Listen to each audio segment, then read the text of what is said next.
What's going on, ladies and gentlemen? Happy New Year's. Hope you're all doing well. Let's get it. We're going to have a real quick tournament tonight. I don't have all night, but we got a couple hours, and I figured, hey, we're going to have a single elim tournament. Going to be super, super quick, so, you know, at most maybe 4 or 5 rounds. We'll have to see, but it's going to be fast. It's going to be furious, and hopefully it'll be fun for you guys. So let me see if we have enough people to fire it off. Usually I require about 12 for my tournaments. I announce it with like 15 minutes notice. So yeah, let's do it, man. Happy New Year. Yeah, what's up? Hey, we got it. 1, 2, 3, 4, 5, 6, 7, 8, 9, 10, 11, 12. Okay.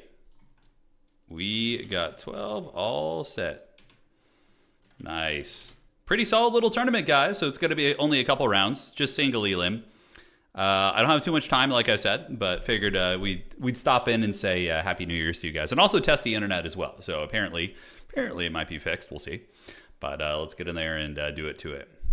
You're about to play some Fallout. Which one? The only Fallout game my wife is like the dark queen of Fallout. She's played them quite avidly, but I've only ever played the first one, Fallout 1, which was the squad-based shooter. Very, very different.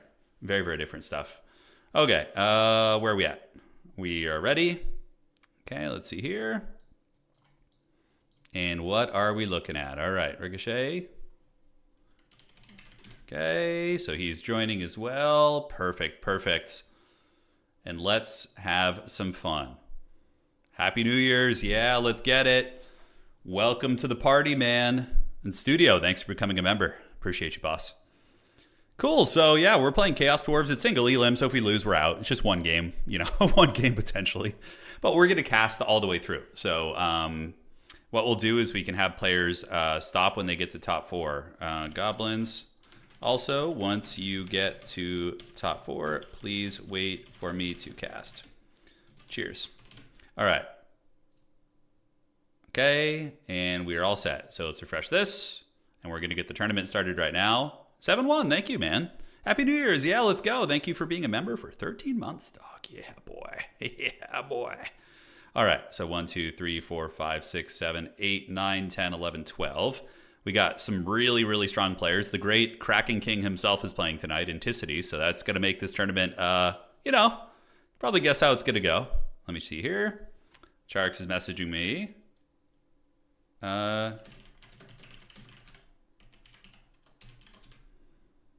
Okay, I'm checking one moment. Come on, Charx. You got to sign up, dog. Do it. Okay, so we're going to go to the tournament edit here. Do this. And I think I can do that. So I'm just going to be adding one player a little bit late. So we can do this. Give me uno momento. Where the hell is he? Oh, there's so many tournaments going on. All right. So hopefully we don't screw up the whole tournament here.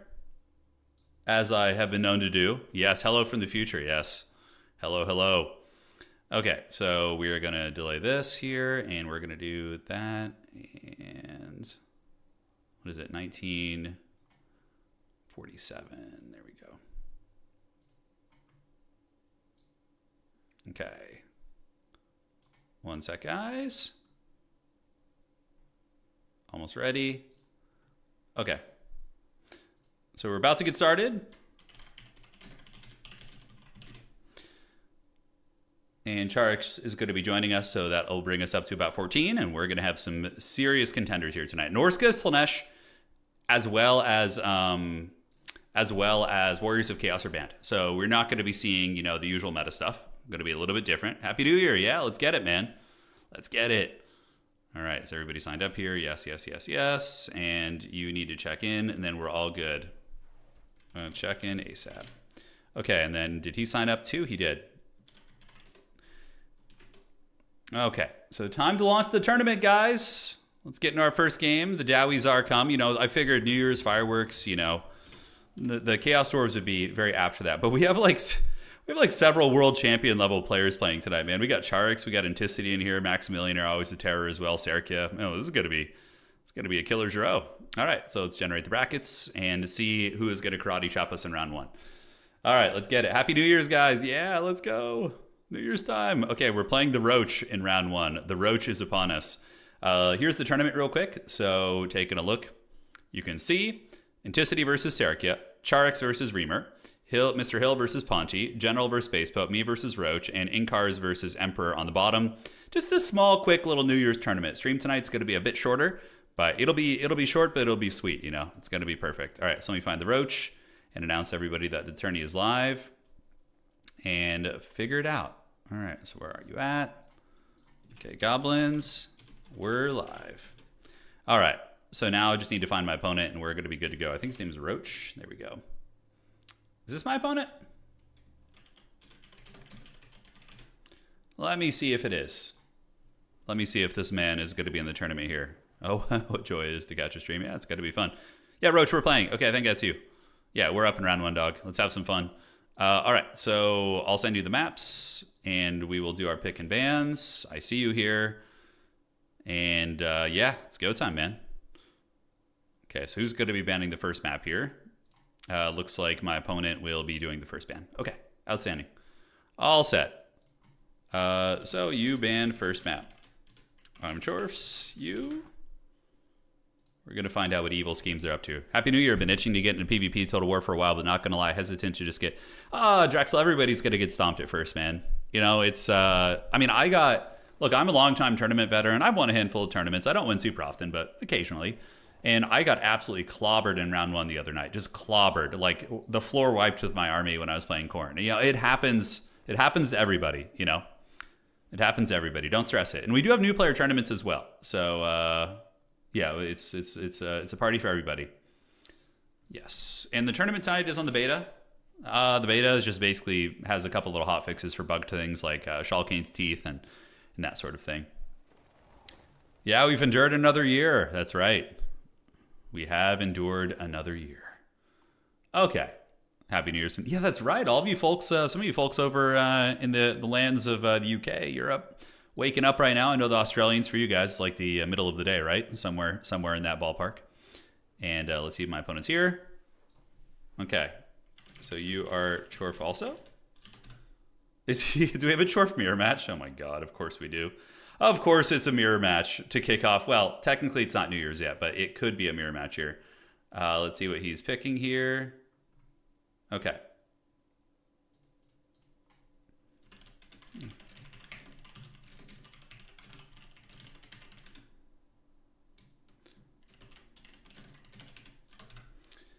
Okay, one moment. Yeah, I'm trying to see. I think it's a Chaos Dwarf mirror match, but we're going to see.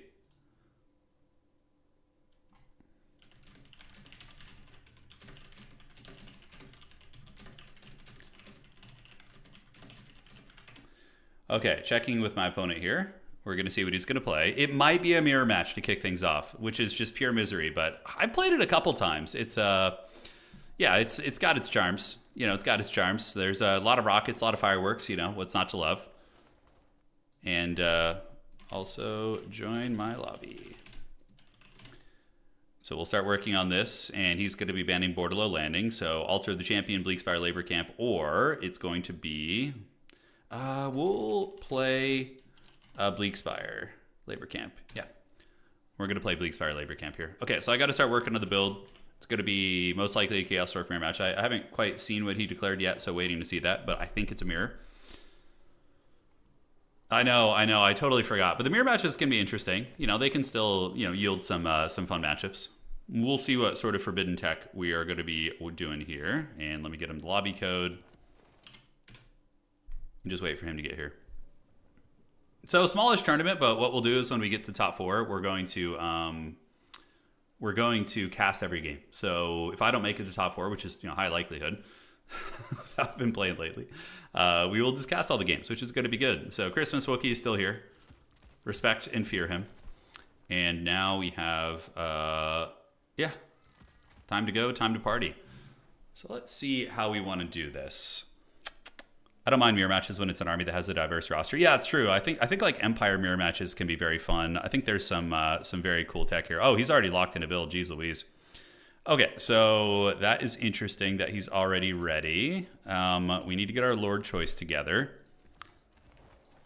So let's do this. Yeah, we're going to do a little bit of that, a little bit of this. Cool, and then we need to get you and you. Okay, great. So trying to figure out the rest of the army here. He like insta-locked, which means he probably has a build there. Ricochet, you lived?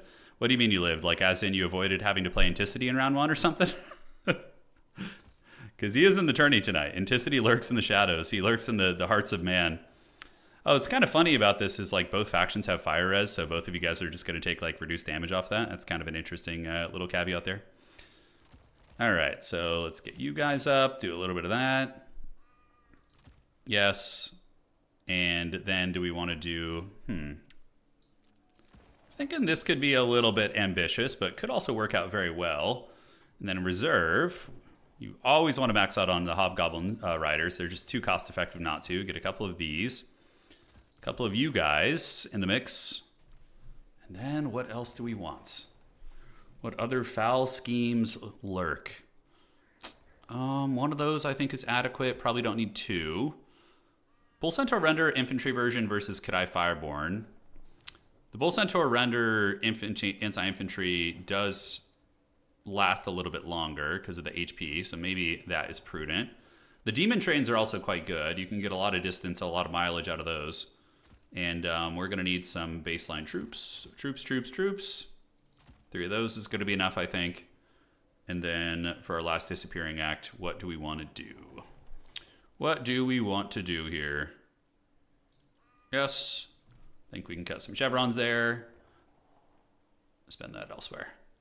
Yeah, with the mirror match, it's kind of it's an interesting one. It could be cagey. So we're having to really fine tune this here. Okay, we'll get a couple of you guys. I actually like that build better. And then do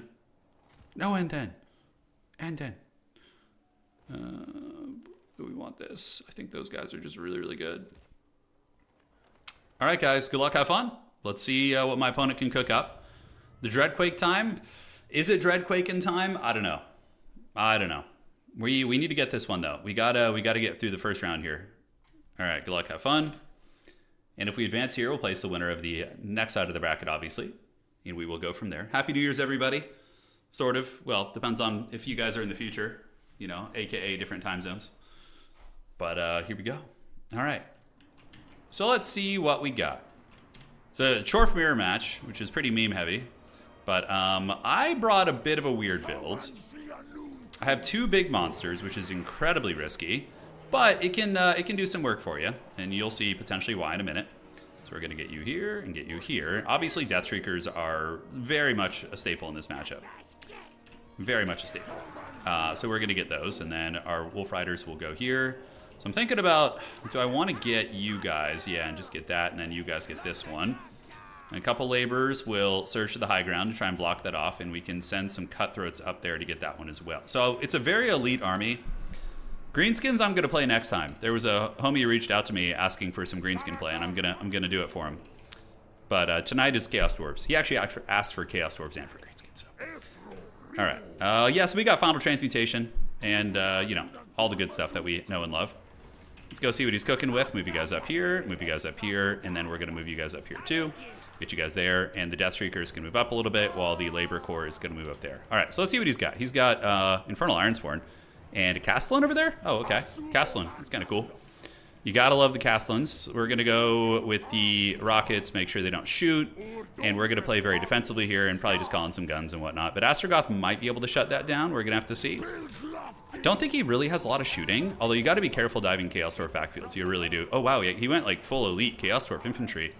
All right, so we're gonna get one of you here and one of you here. I did not mean to shoot at you there. Now, Astro Chad is a strong little fighter. He is a tough guy.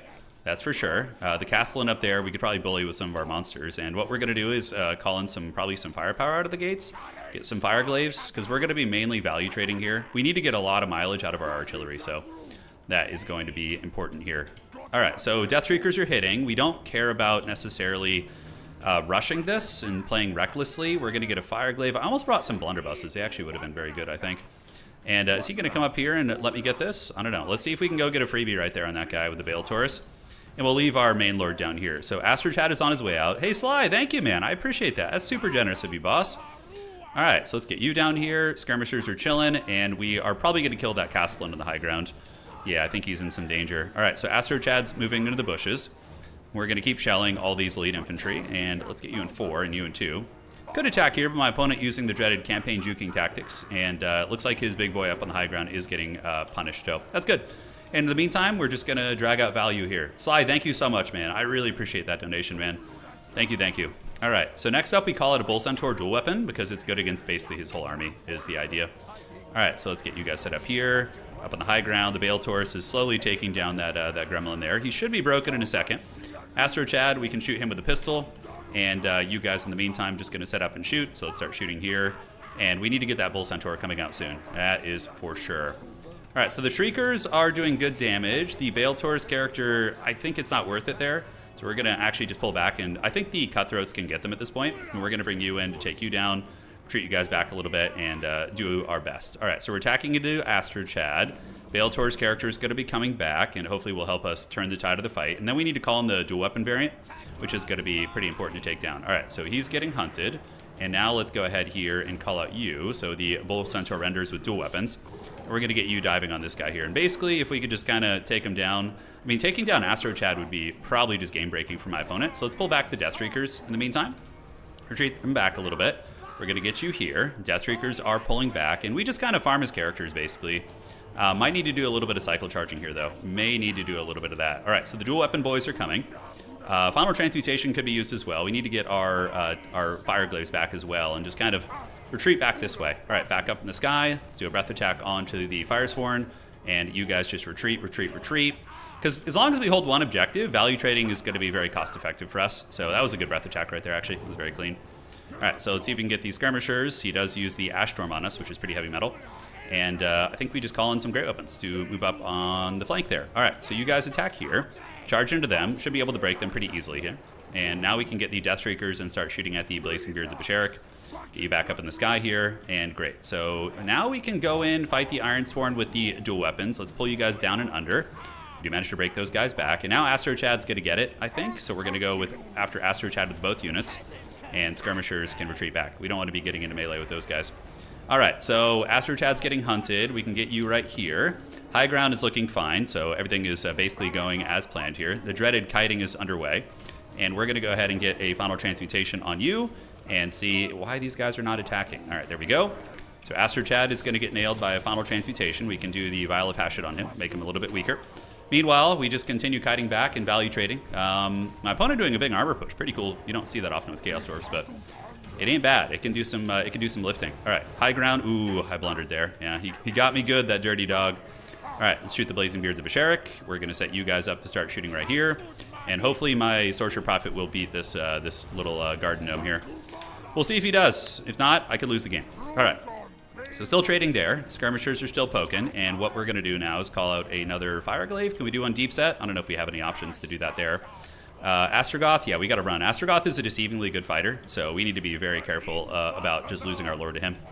All right, the Bale Taurus would be able to crump him a lot better, so we're going to get on this. We're going to get you Fire Glaives to start shooting right here, and you Death Reeks are going to continue kiting back.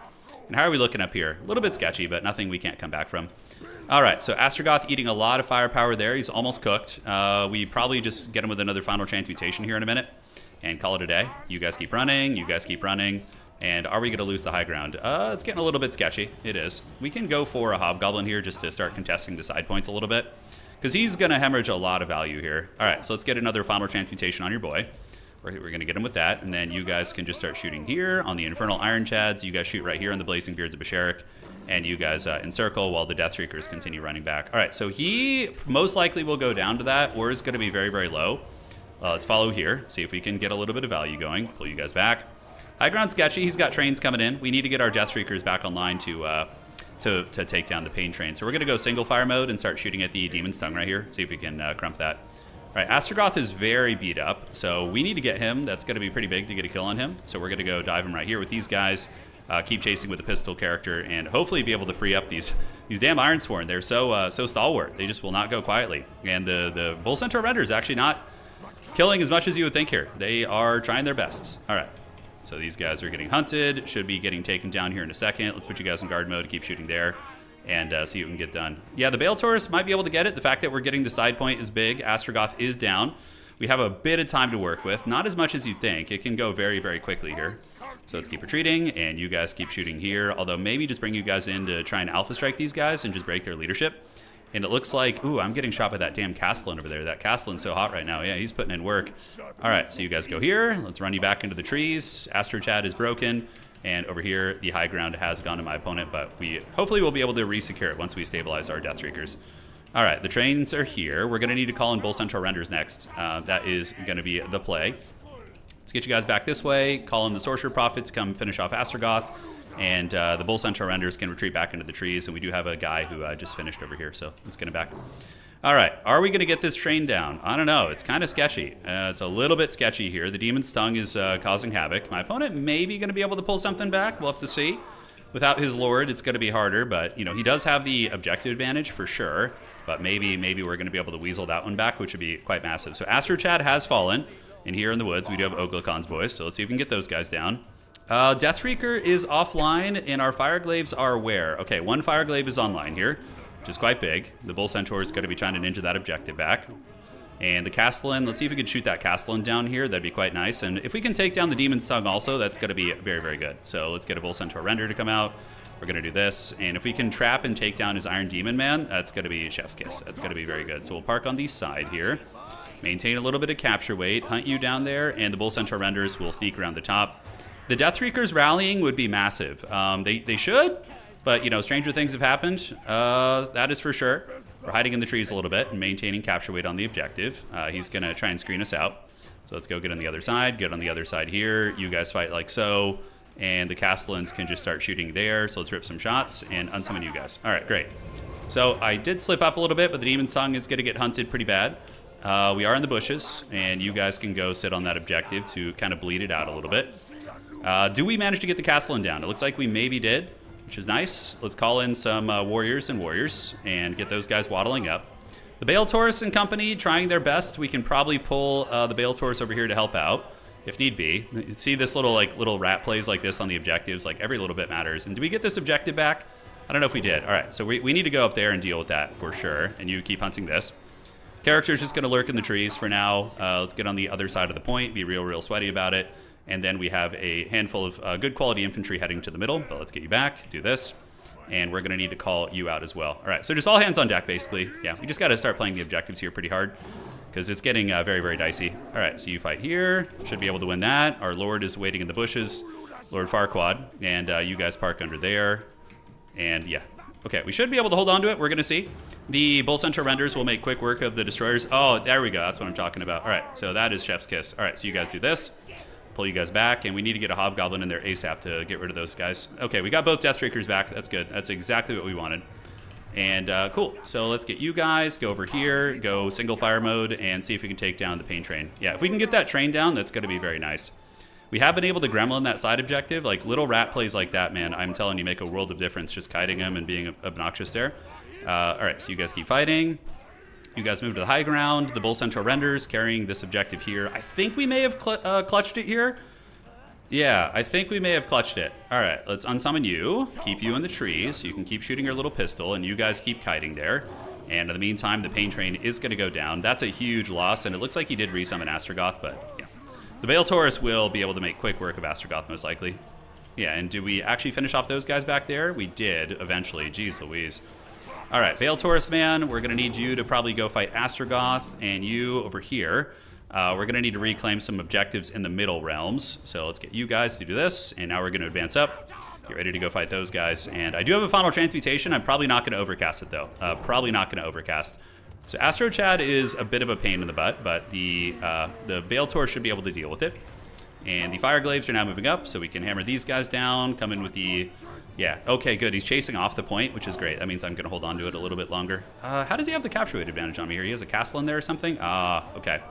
So the Bale Taurus needs to finish off the Castellan. Here, have we been able to clean this up? We have. So now let's go ahead and get the single fire rockets, take you guys down. You guys move over here. Meanwhile, the guns can keep shooting at these guys. All right, we just need to get a double cap like soonish. And a final transmutation here. Just a basic cast is going to be enough to probably win me that point. All right. Yep, so he's capturing that side objective slowly but surely. This has been a good game, though. Like, the armor push definitely kind of was stressful to play against. Overcast here. Do we wait? I think we wait for the Fireborn to get there, too. All right, let's move you guys up this way.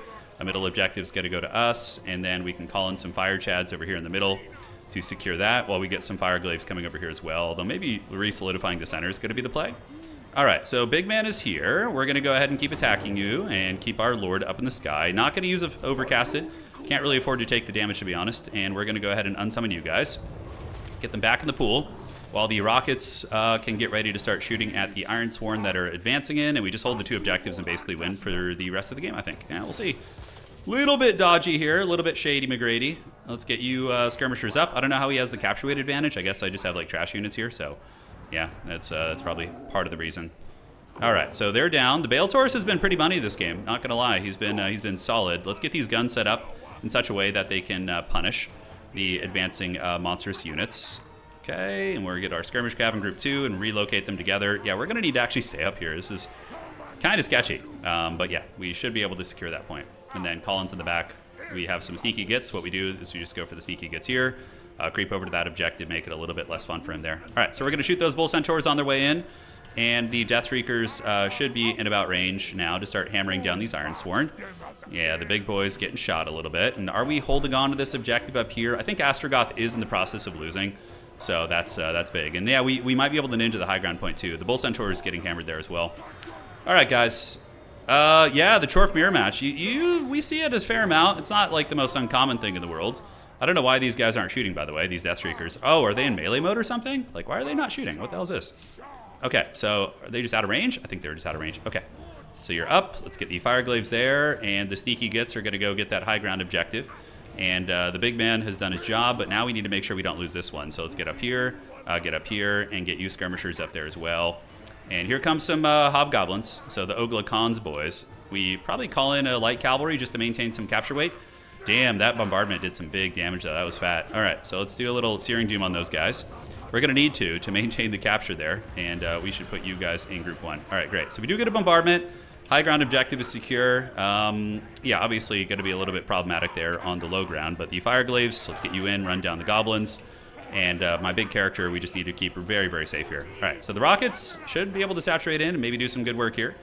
The skirmishers fighting valiantly, but obviously going to be a dodgy fight. And it looks like Astrogoth is able to break my bull, which is really, really sketchy. But I think we're okay. No breath attacks left. The bull did lose to Astrogoth. Astrogoth is a menace. He really is. Now we need to keep threatening the high ground. We can't let him get comfortable up there. We have to like keep him, going after it basically. All right, so skirmishers get back. Fire Glaives can help here. The skirmish cavalry are in a bit of a precarious position, but we can do a little bombardment right there while we ninja the high ground. And here I think we have enough sustainable weight that we're okay. And we can call the bull back in to go on parade here. All right, let's start shooting at the Kadai. And the big boys are almost worn down. Can't really afford to land on the ground, and the Bull Centaur is going to eat it. Ogla Khans did get a nice little engagement on us, which feels bad. But ninjing the high ground objective here should seal the deal. Let's get the infantry there, pull you guys back to the trees. And now we just kind of make sure we hold the high ground, and I think we have our win con. So let's get you guys in. He's got some sort of an aura going down there. I don't know what the hell he's up to, but yeah, skirmishers trying their best, and the Fireborn going to be eating a charge. We might be able to just overwhelm those Bull Centaurs with our mobility here, which I think is going to be quite nice. And the Bull is probably breath attacks would be better, bringing those to the low ground there. and doing it to it. All right, Collins, let's get you. One of the death streaks, I think, did get taken offline. It was finally broken, and we have the 2 big bulls now. Is it worth charging? Probably not. Not worth the risk. And it looks like the Bull Centaur renders get taken down. GG, well played. All right, that was an interesting little weird mirror match we had, but we got the dub in the end, which is good. Well played. Scary close. Well played to you, Roach. It was a fun match. Hope you're doing well. And yeah, the Castellan, the armor plus the Castellans, yeah, it's interesting. The Deathstreakers got not a lot of value, but still enough to justify themselves. This guy actually kind of carried the game. Yeah, the bull, the Bale Taurus, that guy was a menace. Well, you have to remember, even though the value is close, a lot of his value was tied up in 2 big monsters that he didn't quite finish off. So that was very good. The Fire Chads are always good. I knew I should have brought a Blunderbuss. I had one in the build. I just didn't bring it. I was like, damn. Yeah, nice match. GG. Okay, so we're going to do this. And T2. Happy New Year's, everybody. This is a rapid fire stream. It's going to be a short one. If you're enjoying what you see, you know, you're in the right place. And let's drop this and this and report our scores. That's going to be Chaos Dwarves. Unfortunately, not bringing up the old Chaos Dwarf win rate, but it is what it is. Yeah, value does miss a lot of things. Yeah, there's a lot of things it doesn't track properly. Let's look at the tourney, see how we're looking. And as we go down here, we got Incars is going to be our opponent. Serkia, Anticity defeated, actually. Wow, the Kraken King lost round 1 versus Serkia. And then Charx was able to win, no surprise there. And a couple other matches going. So we defeat Incars, and then we're in the semifinals. Not to mention, lots of my value was on the rocket launcher. True, Roach, yeah. You played very well. Your build was unorthodox. It certainly was not what I was expecting. Usually that matchup is like a artillery duel with like a little bit of mobility play in it. So yeah, you definitely did good with that. So let's get Incars. We're playing a mighty champion from XMT, the Extreme Meme Team. It is a fun clan from the days of old. They're still around. And let's see what he's playing. All right, so who bans first? Yes. It is going to be me once I find out what he's playing. All right, guys, round 2 of the tourney. They need to change the value tracker to value of units on the field. Yeah, that honestly wouldn't be a bad idea. Next year, you're only going to consume... What? No. None of that, dog. Good way to rebound Skaven. Skaven are weird. Let's see if they get more shit. Yeah, right. We don't have Thankful, right? We don't have like Storm Fiends, Vermin Lords. Like, well, let's see what happens when they inevitably get that stuff. Like, that's the same thing with Nurgle. I don't want to overbuff Nurgle now, and then they get new shit and they're just oppressive. Like, I think let's just play patiently with those factions, you know? Yeah. So, sure, see you. So I think he's on the greenskins. Nice. Okay, banning. So we got Eastern Isle Colony, Creeping Swamp. Let's see what he wants to play.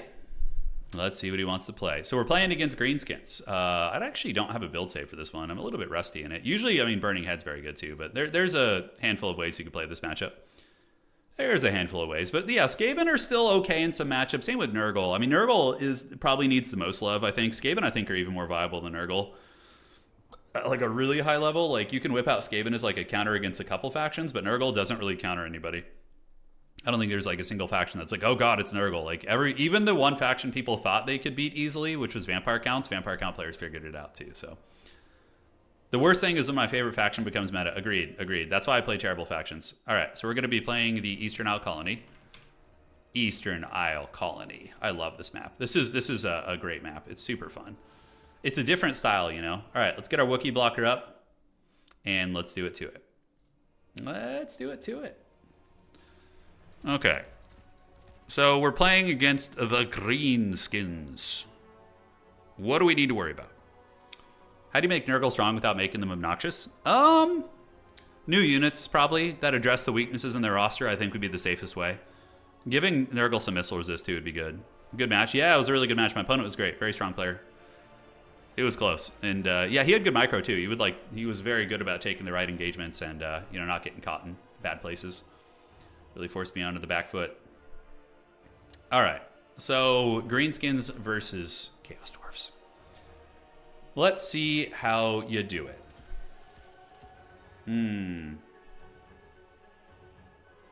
If all 3 Dwarf players won the first round, yeah. Yeah, it could have been kind of cursed, right? Okay. We have a proper fight. Yeah, we do. Man, I have some ideas about this matchup that are kind of cursed. You know, they're a little bit cursed. Let's get you and you. I think that's going to be fine. And then aside from that, we're going to get you and you. Yes. And you and you. It's a pretty cool freaking build, I gotta say. It's got all the flavor that you would seek. The Pain Trains are very good in this matchup. Iron Demons are kind of an auto take, but you don't necessarily start with them in your army. Usually, for me, the Iron Demons are something I would keep in reserve, but you have to be careful. If Greenskins go troll heavy, you can get wrecked with your Iron Demons. You can have a really bad time. So usually, you got to be kind of, read the room with them a little bit, is what I'm saying. Greenskins are coming to... Yeah, they are. They're coming to free their unpaid interns. Although I don't know if they would care to free the goblins very much, to be honest. They would probably be like, goblins. All right. Aside from this, who do we want to bring? Astragoth is just always good. That guy is an absolute menace and a half, man.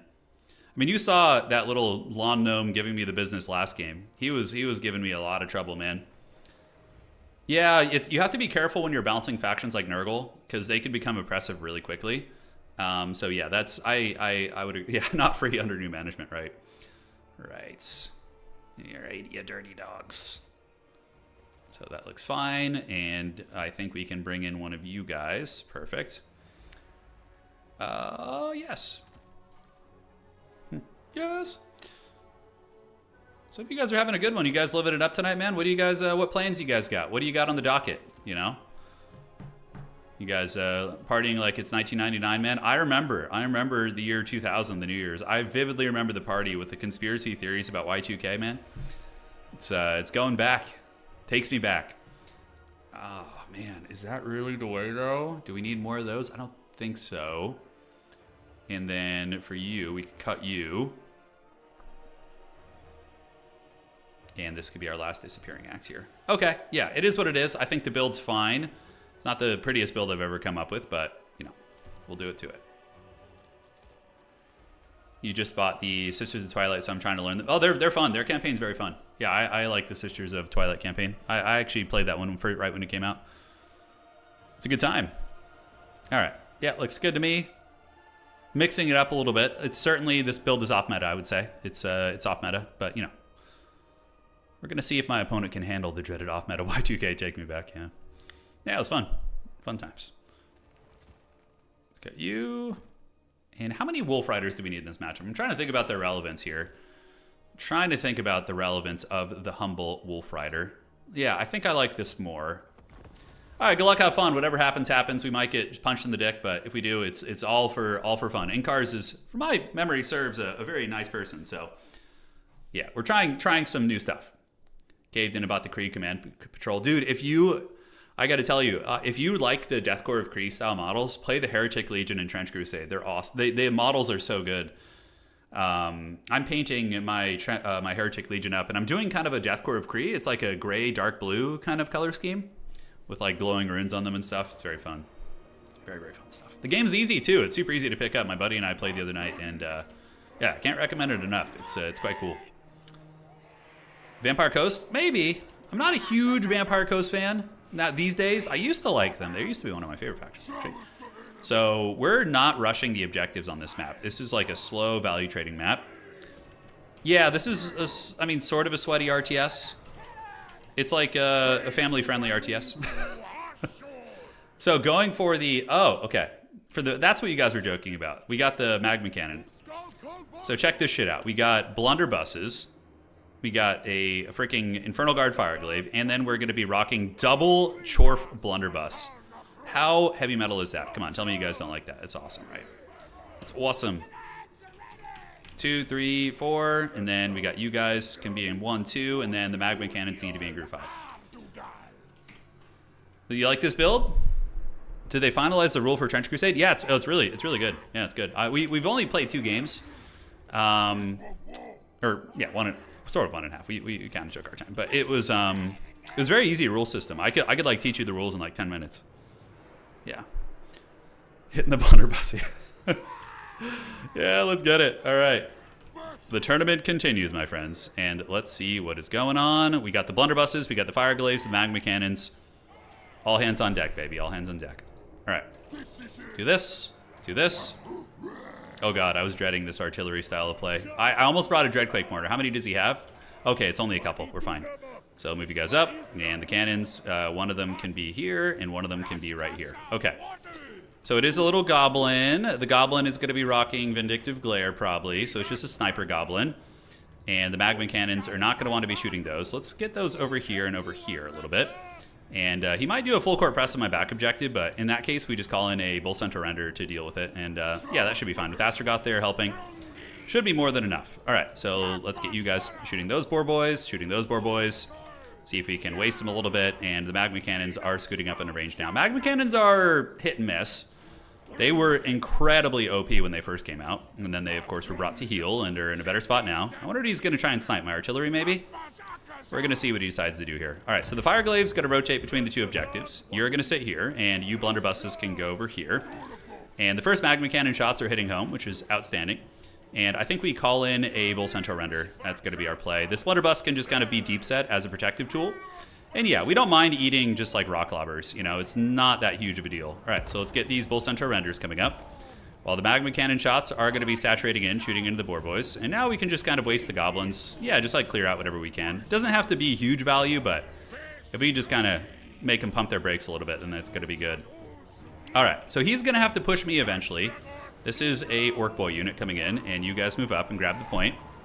The rock lobbers are shooting at my fire glaives, which is a good idea. So what we want to do is get the fire glaives either further back or up, like, in cover here. I don't know what the better option is at the moment. All right, so you guys fight the Orc Boys. You guys go here, and let's get both magma cannons shooting right here, while the Infernal Chad fire glaives are just going to have to... I think we just got to squeeze out what value we can right now. We're going to do a burning head right there. Not a burning head, but a, yeah, firestorm. It's got to be very nice. All right, goblins are coming out on the side. We do get the big old cooking right there and cook up some of those dudes. Nothing too crazy. And these blunderbusses can creep up as well. Good, good. So let's shoot you guys. And now we got a little bit of a flank coming in with a couple of goblins. Let's form ranks. And we probably want to call in a Wolf Rider here just to run down these goblins, which is going to be very nice. All right, blunderbuss is at the ready, and he's going for a full court press on us. Astrogoth does get himself surrounded like an absolute Giga Chad, which is great. And the magma cannons, we need to be really good about their shooting and make sure we're shooting at the right targets. So here he comes with his goblin. Let's go here, pull you guys back a little bit, and you guys clear this out. We'll see if we can hold. Astro Chad is still surrounded, so let's see if we can get him back into the mix. While the blunderbuss is here, let's shoot these boar boys, and we can call in some wolf riders back here to help out a little bit and see if we can deal with that business. All right, you guys retreat back. We're obviously in a position where we're going to be losing some ground here. We'll see if it matters. Astrogoth on his way back in. You guys fight those wolf riders, and now we have a little bit of pressure in the back. But the Bull Centaur Renders should be able to get them, assuming we just kind of keep kiting here. Yeah, we'll see how that goes. All right, so fire glaives, shoot there. Blunderbusses able to do some big old damage right there. Astro Chad is back in the mix, and we are going to be claiming that objective most likely. So let's fight there and focus on this back objective here. So you guys fight. And do we have any more Wolf Riders? Wolf Riders need to go right here, and you guys need to go right here. So yeah, you guys come here, you guys go there, and yeah, that is all good so far. So now let's start shooting into this fight over here, see if we can kind of change that one up a little bit. I think some sneaky gets on our back objective would be prudent as well, just to help us reclaim that. Astro Chad fighting in the middle, fighting a very pitched fight. In the meantime, goblins are swarming from all directions. Let's shoot here, and we do manage to dominate those guys, and our backfield is secure. So the backfield diving is good. Sneaky gets are coming in. Our poor blunderbuss is definitely getting the business pretty good, but, you know, what can you do? He's got a lot of junk units with which to kind of trap us up here. All right, so let's get you guys in there. We're going to call in some sneaky gets here to have those guys move up and buffer. And Astro Chad is very heavily surrounded again, so we should probably start shooting in that general direction and see if we can get him out. A Flamestorm on top of him is going to be quite good, so we're going to need that. All right, so on the back point, I mean, I'm down in value for sure. I can feel it. I can feel it in my plums.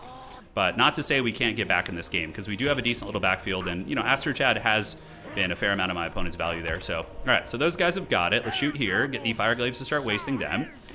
Some of the goblins have arrived. Let's get these blunderbusses back and see if we can weasel our way back into this one. Not going to be easy, but certainly possible. All right, blunderbuss, gather up, and we do have this objective, but probably not for long.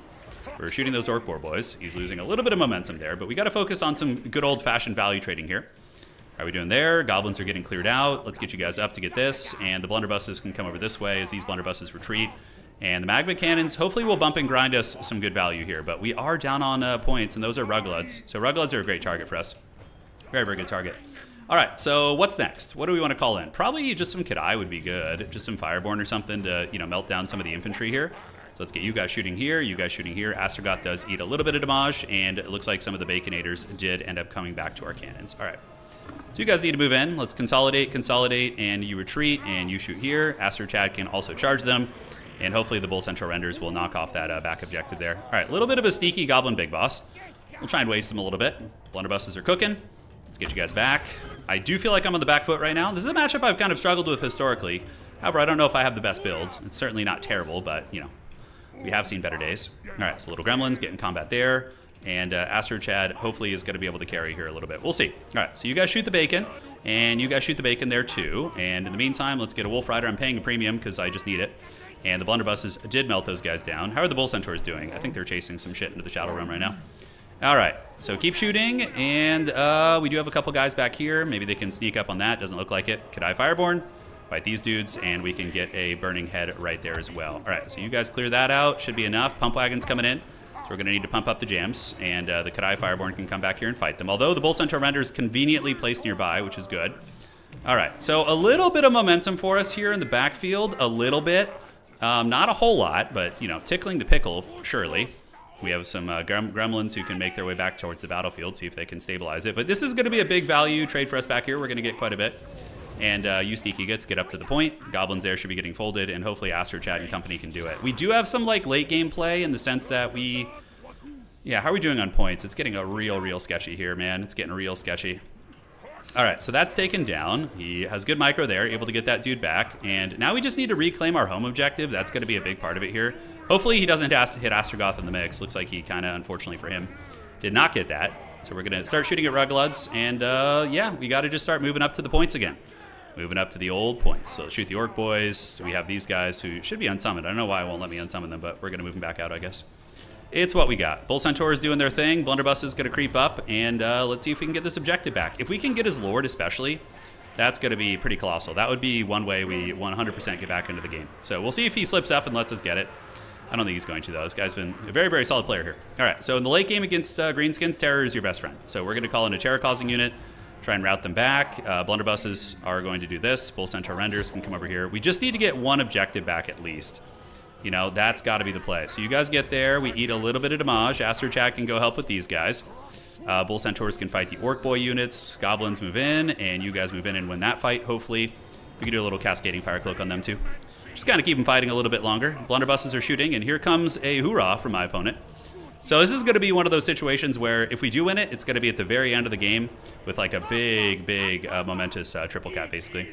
Yeah, Pump Wagon's kind of scary here, too. We don't really have, something to stop them back here aside from Astragoth. All right, maybe the Blunderbusses can turn about face and drag those down. We'll have to see. All right, let's get on you guys. And Astragoth is just being a dowie raid boss, as is usual. Let's call in some Wolf Riders, get back here, shut down the Pump Wagons, and hopefully the Terror is going to spread and we'll just break through these lines. We'll see. Those are Goblin Spears, which is sketchy.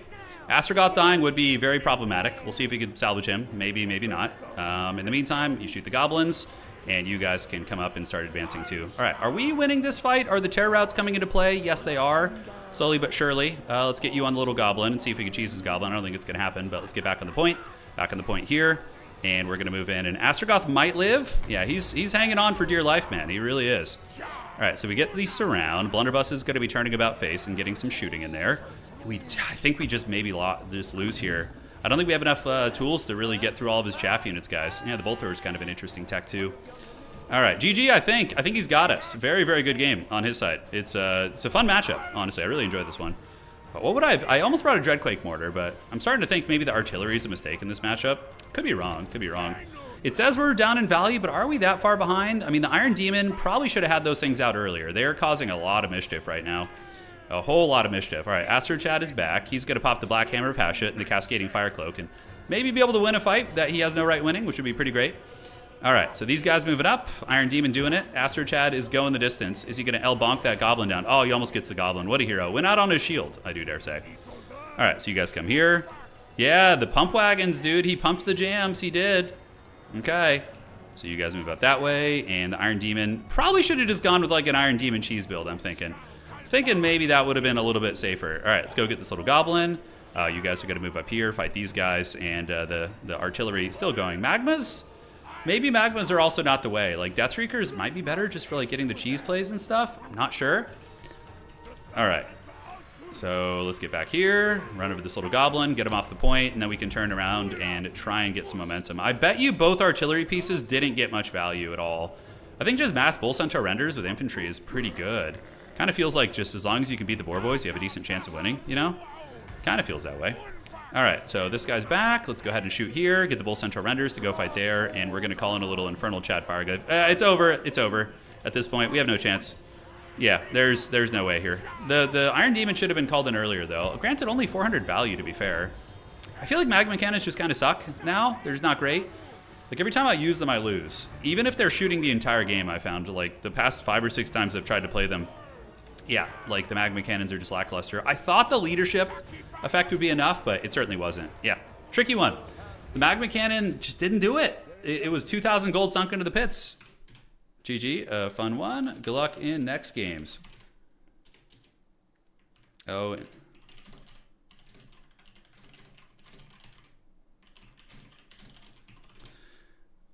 All right, so let's look at what did well and what did badly. Blunderbusses, not bad. Fireglaive did okay. And we do see the magma cannons coming close to paying for themselves. They did. The bull centaur render only got 900 value too. Yeah, magma cannons do seem kind of sad. Probably, in retrospect, send me lobby code for next game with spec slot. We're going to follow the gentleman who just beat us here, and we're going to cast his games, assuming there's some ready. So he's going to send that to me. And, wow, this is going to be a real quick tournament, isn't it? I guess that was the idea. I can only stream for a couple hours tonight. What is going on with this slider? Okay, so, Greenskins versus Maxmillionaire on that side. That's going to be pretty scary. The evil vampire count master himself, Maxmillionaire. He's here. Okay, so if we were playing that again, I really should just make a build guide for Chaos Dwarves, so then I actually have, like, good, proper build saved. I just kind of raw dog it. Hey, Foxy Grandpa, thank you. Thank you for becoming a member. Appreciate you. All right, so how do we beat Greenskins? I always lose this freaking matchup, man. Yeah, I always lose it.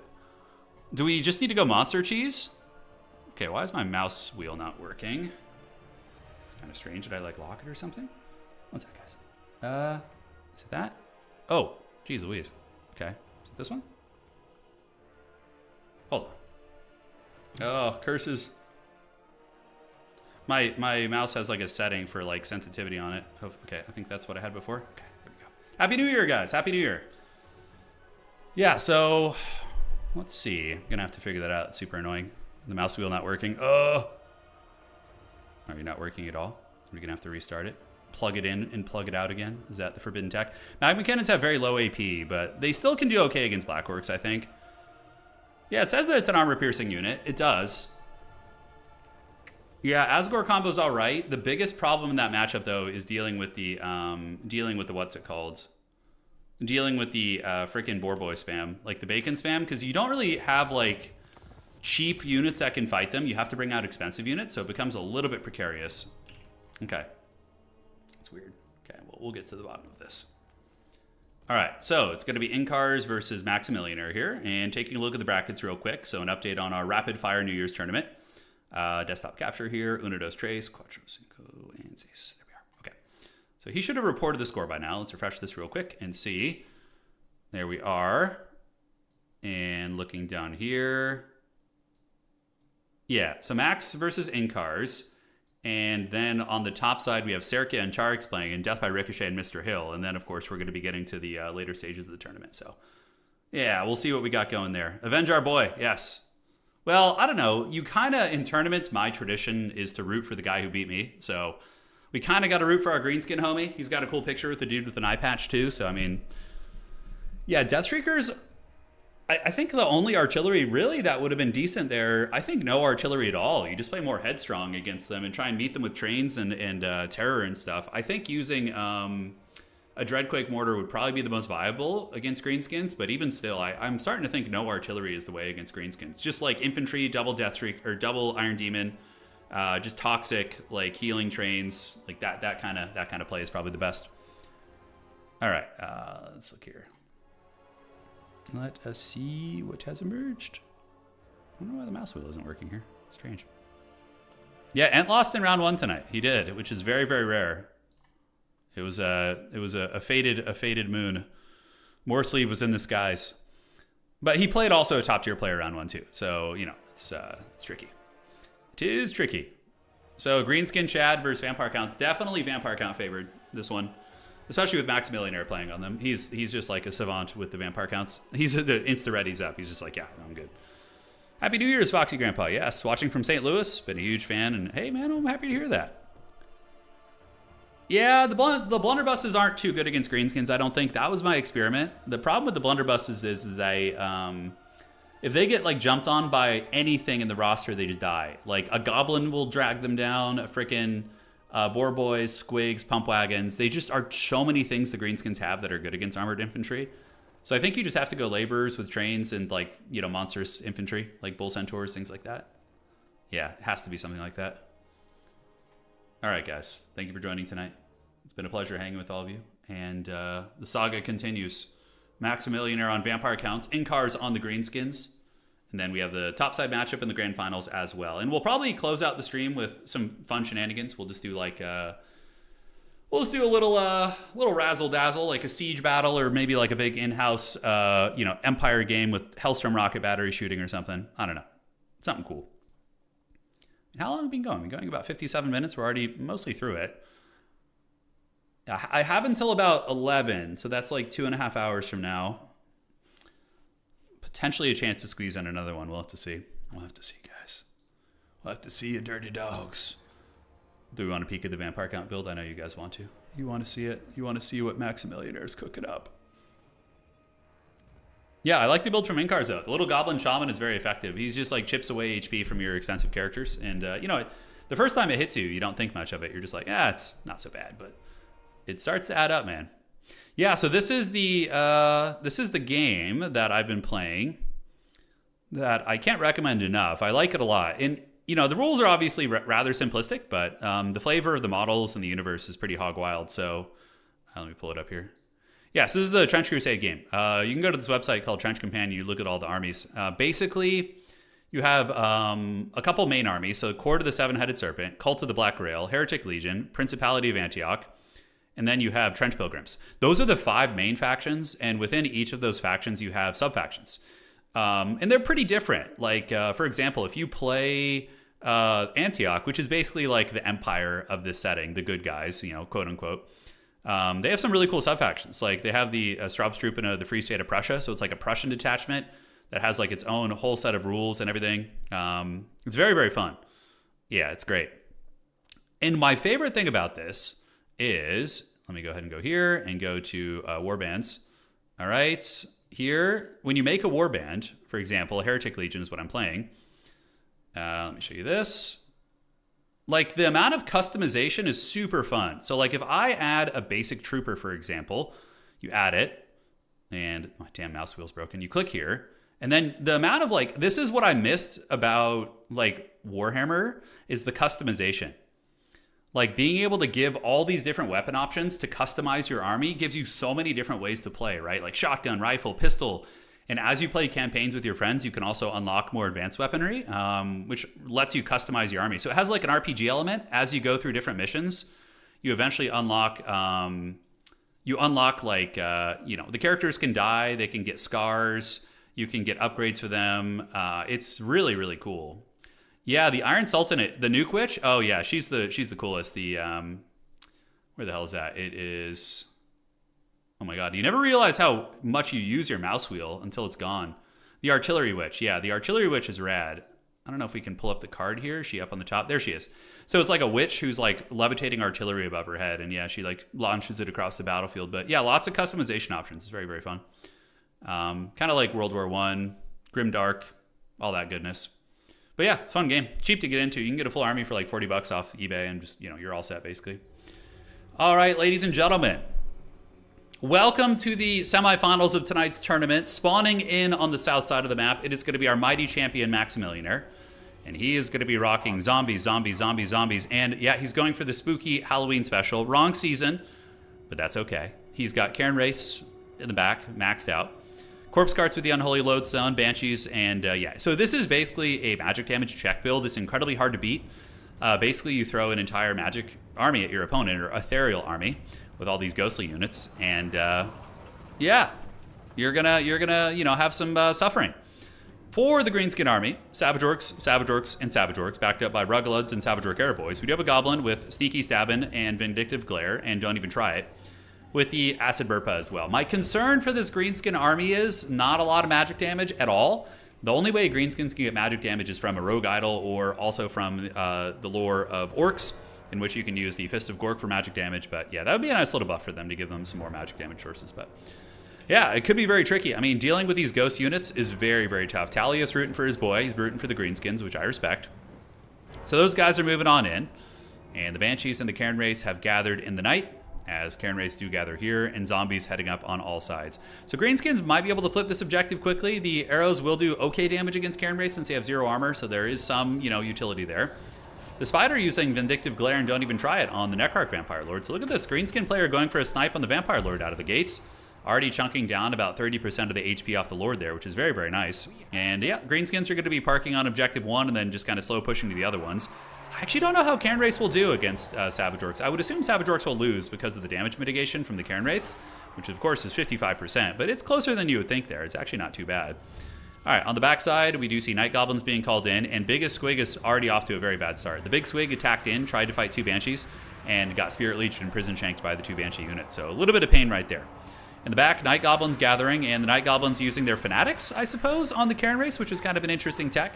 Maxmillionaire flying in the back with his Neckarch Vampire Lord. In the meantime, the Corpse Cart here, going to be hanging out with the Cairn Rates and helping to fight Biggest Squigus, who is rampaging, but still doing some damage in the process. Meanwhile, the Big Spider going to be diving in, going after the Corpse Cart with its anti-large, I would imagine, and a Vindictive Glare shot at the Vampire Lord right here, who did manage to dodge that.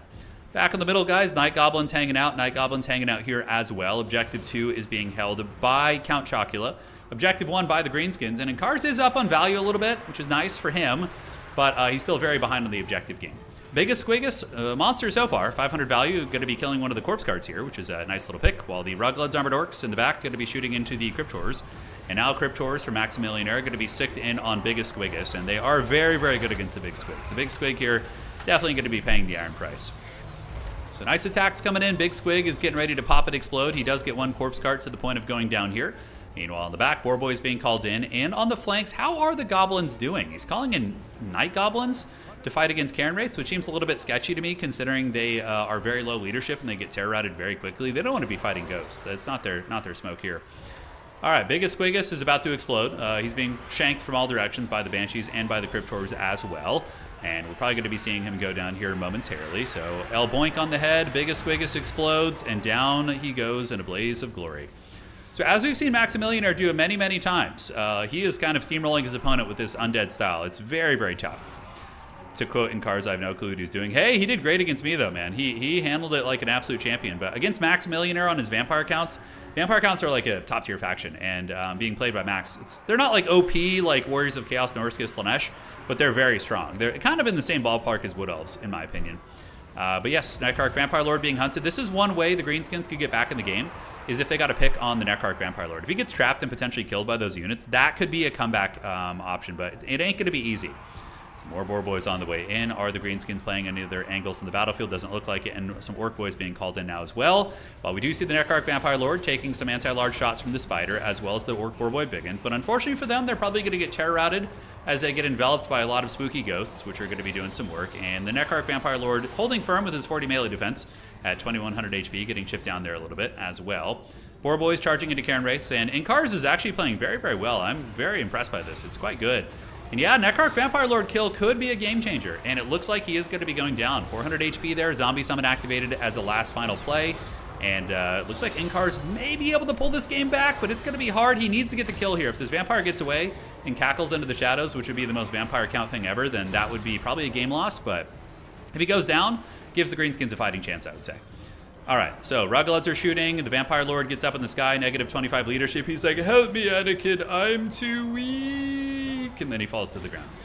So elsewhere here, Goblin Great Shaman is surrounded, but high enough mass and with some goblins nearby, maybe Homie's going to be able to escape. The Greenskins have also been able to hold on to one objective this whole time. That's actually quite good for them. But negative 16 leadership on the entire Vampire Count army is going to be pretty massive. And it looks like there's a WOG active here, so big old combat stat buff for the Greenskin army. Varguy's called in, finally going to be driving on the Ruggled's Armored Orcs.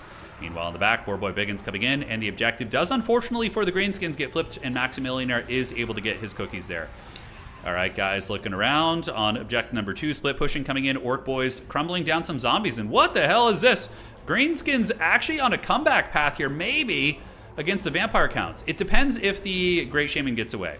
If the Great Shaman gets trapped by the Cryptors, can't escape, I think that's probably GG here. We're going to have to see. Sneaky Stabbing activated on the Night Goblins. They got their little prison shanks. Oh, man, he's close. He's close. 13 leadership, he's wavering. Oh, did he actually break? Oh, that's not good for the Greenskins, man. He needs to live. I mean, it's still just a Goblin, so basically what needs to happen now for Incars to win this game is he needs to apply pretty much all of his resources to trying to protect that Goblin Great Shaman. Unfortunately for him, Banshees are very fast, and they have Frostbite too, so they're going to be able to put some slowdown, but Objective 2 does go. And the Boar Boys going to be piling in to fight against the Varguys and not fighting a winning fight. Goblin Great Shaman is running, getting chased down by these shanking Banshees. They got their little prison knives out, and they're going to be giving the business to the Goblin Great Shaman, broken and stirred. Meanwhile, on the backside, Orc Boys falling back here, and Squagus Biggest on their way in, while the Savage Orcs are going to be bumping and grinding versus the Cairn Wraiths. Yeah, I think if the Great Shaman were to rally, he might have a chance, but if it gets broken, it's still, he's running out of time, it's getting sketchy. But he did manage to steal the middle, which is pretty big. And okay, only one Banshee is chasing, which means the Boar Boys, might be able to get in there and push off that Banshee, allowing the Goblin to rally, which would be massive. That'd be quite massive indeed. Savage Orcs trying to grind their way up. Remember, the Vampire Counts have negative 16 leadership, now negative 10 on everything. The way the leadership works in this game is when your Lord dies, it applies a shock penalty of negative 16 leadership to your entire army, and then eventually, after a short period of time, it stabilizes at negative 10. All right, so Savage Orc Boar Boys able to trap up the Banshee here, and we do see the Goblin Great Shaman is probably going to rally now. He'll most likely stabilize, and he's back, which is quite huge. Now the Greenskins have a fighting chance. It's still going to be very, very hard, but, not impossible. Hey, Rich, thanks for streaming on New Year's Eve, Turin. Back to working tonight, making it suck less. I got you, homie. Happy New Year's to you, and thank you for joining, my friend. All right, so middle objective held by the Spooky Ghost of the Night. Banshee number 1 here actually in the process of dying, being surrounded by the Boar Boys and Sneaky Stabbing as well. Night Goblins on their way in, but man, oh man, these Varguys are hard to break, and they are not hearing any bell whatsoever. Granted, these little archers here are doing pretty good damage.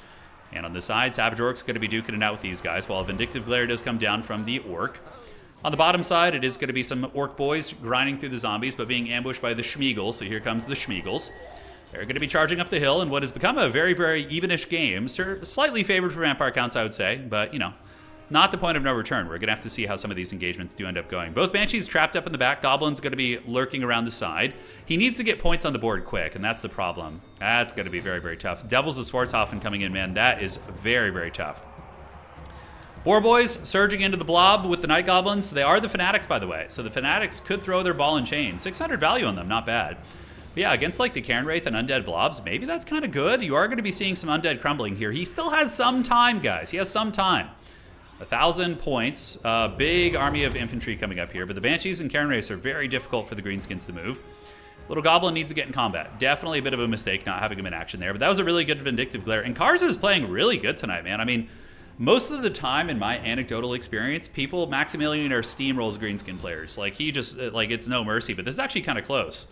Granted, still, I think Max has like an 80% chance of winning, but it's not unwinnable. It depends on what they call in and their decision-making, obviously, but God, that's a lot of Banshees and Undead to get through, man.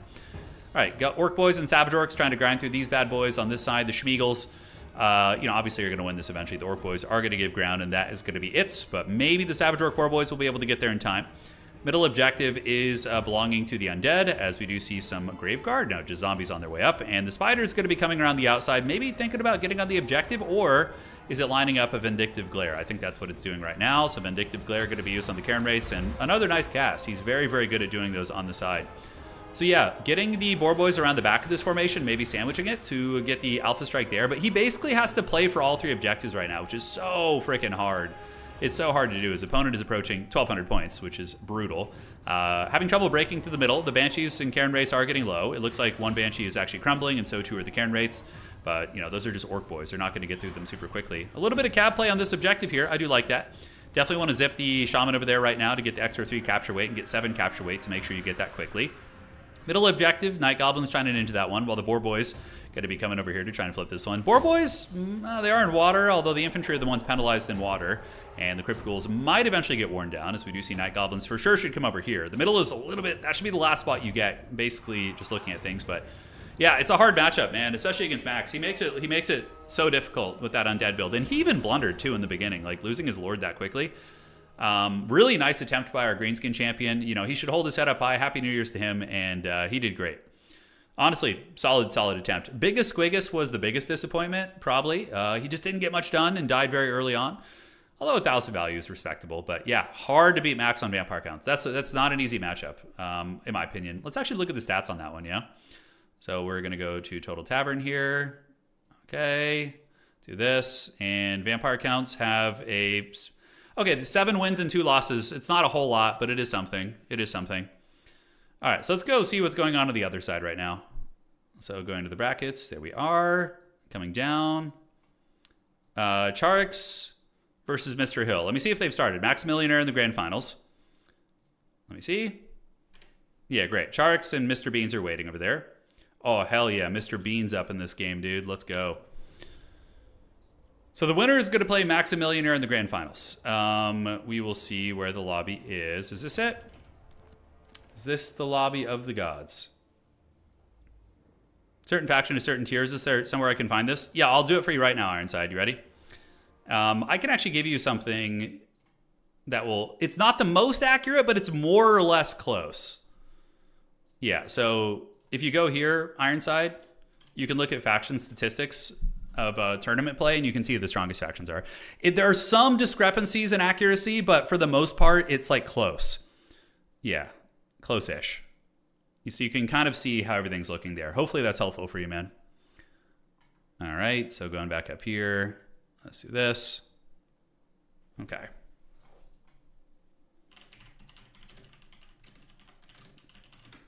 Let me see if there's a... Gonna have to see what's going on with my mouse wheel. Yeah, you got it, man. You got it. All right, Skaven versus... Oh, the Chad Skaven. Charx, the pride of Poland here, rocking the Skaven on New Year's. Charx in the freaking future right now, dog. 2026, rocking the Skaven in the semifinals against the Demons of Chaos. Now, this is interesting because Demons of Chaos, like, counter vampire counts if they know the build. Skaven get wrecked by vampire counts. Typically, but it is Charx, so you have to take it with a grain of salt. Tomb Kings are not the strongest faction, no. They're decent. Tomb Kings are like a mid-tier faction. Yeah, they're mid-tier. The worst faction of the game is probably the, I don't know, Skaven and Nurgle, I would say. Even though the stats don't have them right at the bottom, they definitely, I think, at a high level, play at the lowest end. Base Skaven, yeah. Do it. All right. Sounds good.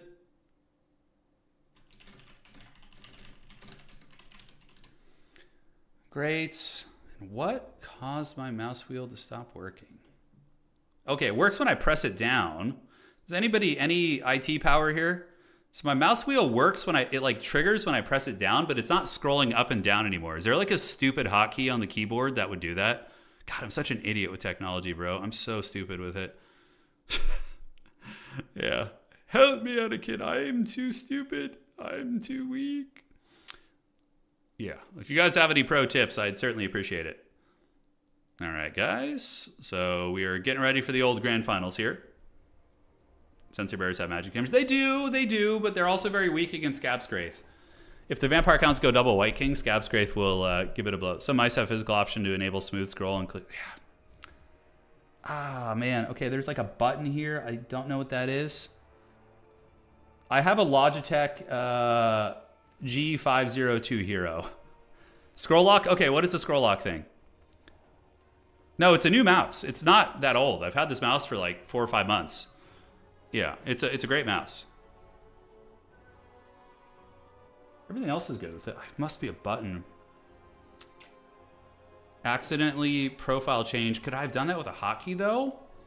Unplug and plug it back in. Yeah, All right, let's see if our classic IT Chad will save us here. I'm unplugging it and plugging it back in. The sagas of a crusty old millennial trying to figure out technology.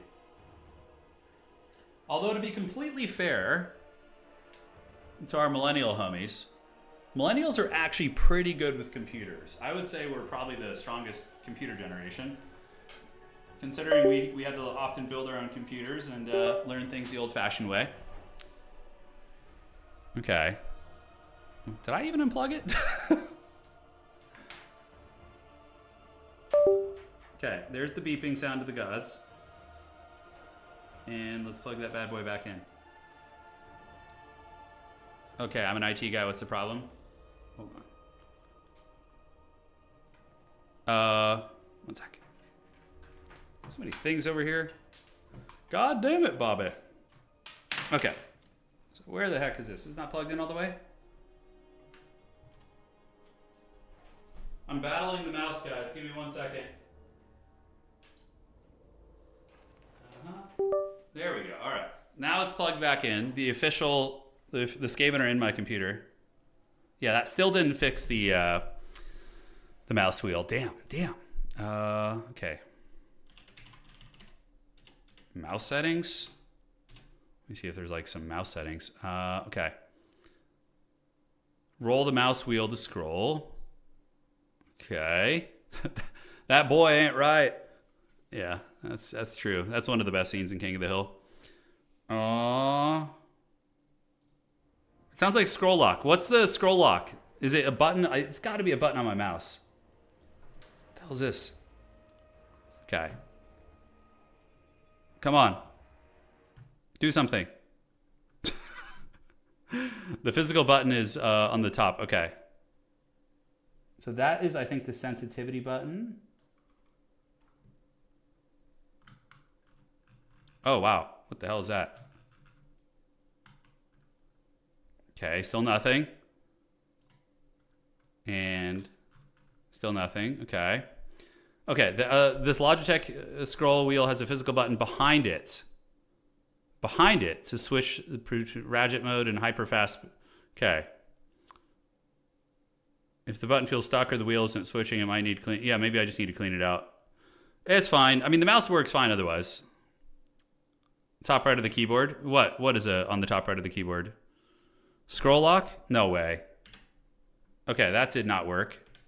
Yeah, I just pressed scroll. It's Alt F4. You guys stop. Make me feel like an old man trying to show me how the remote controller works. All right. Yeah, Nurgle may have. Maybe just need to clean out Nurgle's blessings from my mouse. It can get a little bit nurgly. I'm not gonna lie. Smack the shit out of it and establish dominance. There you go. All right. Well, I guess I know what I'm doing tonight. Cleaning out the old mouse. Delete Windows 32. Thank you guys. Wow, you guys are great.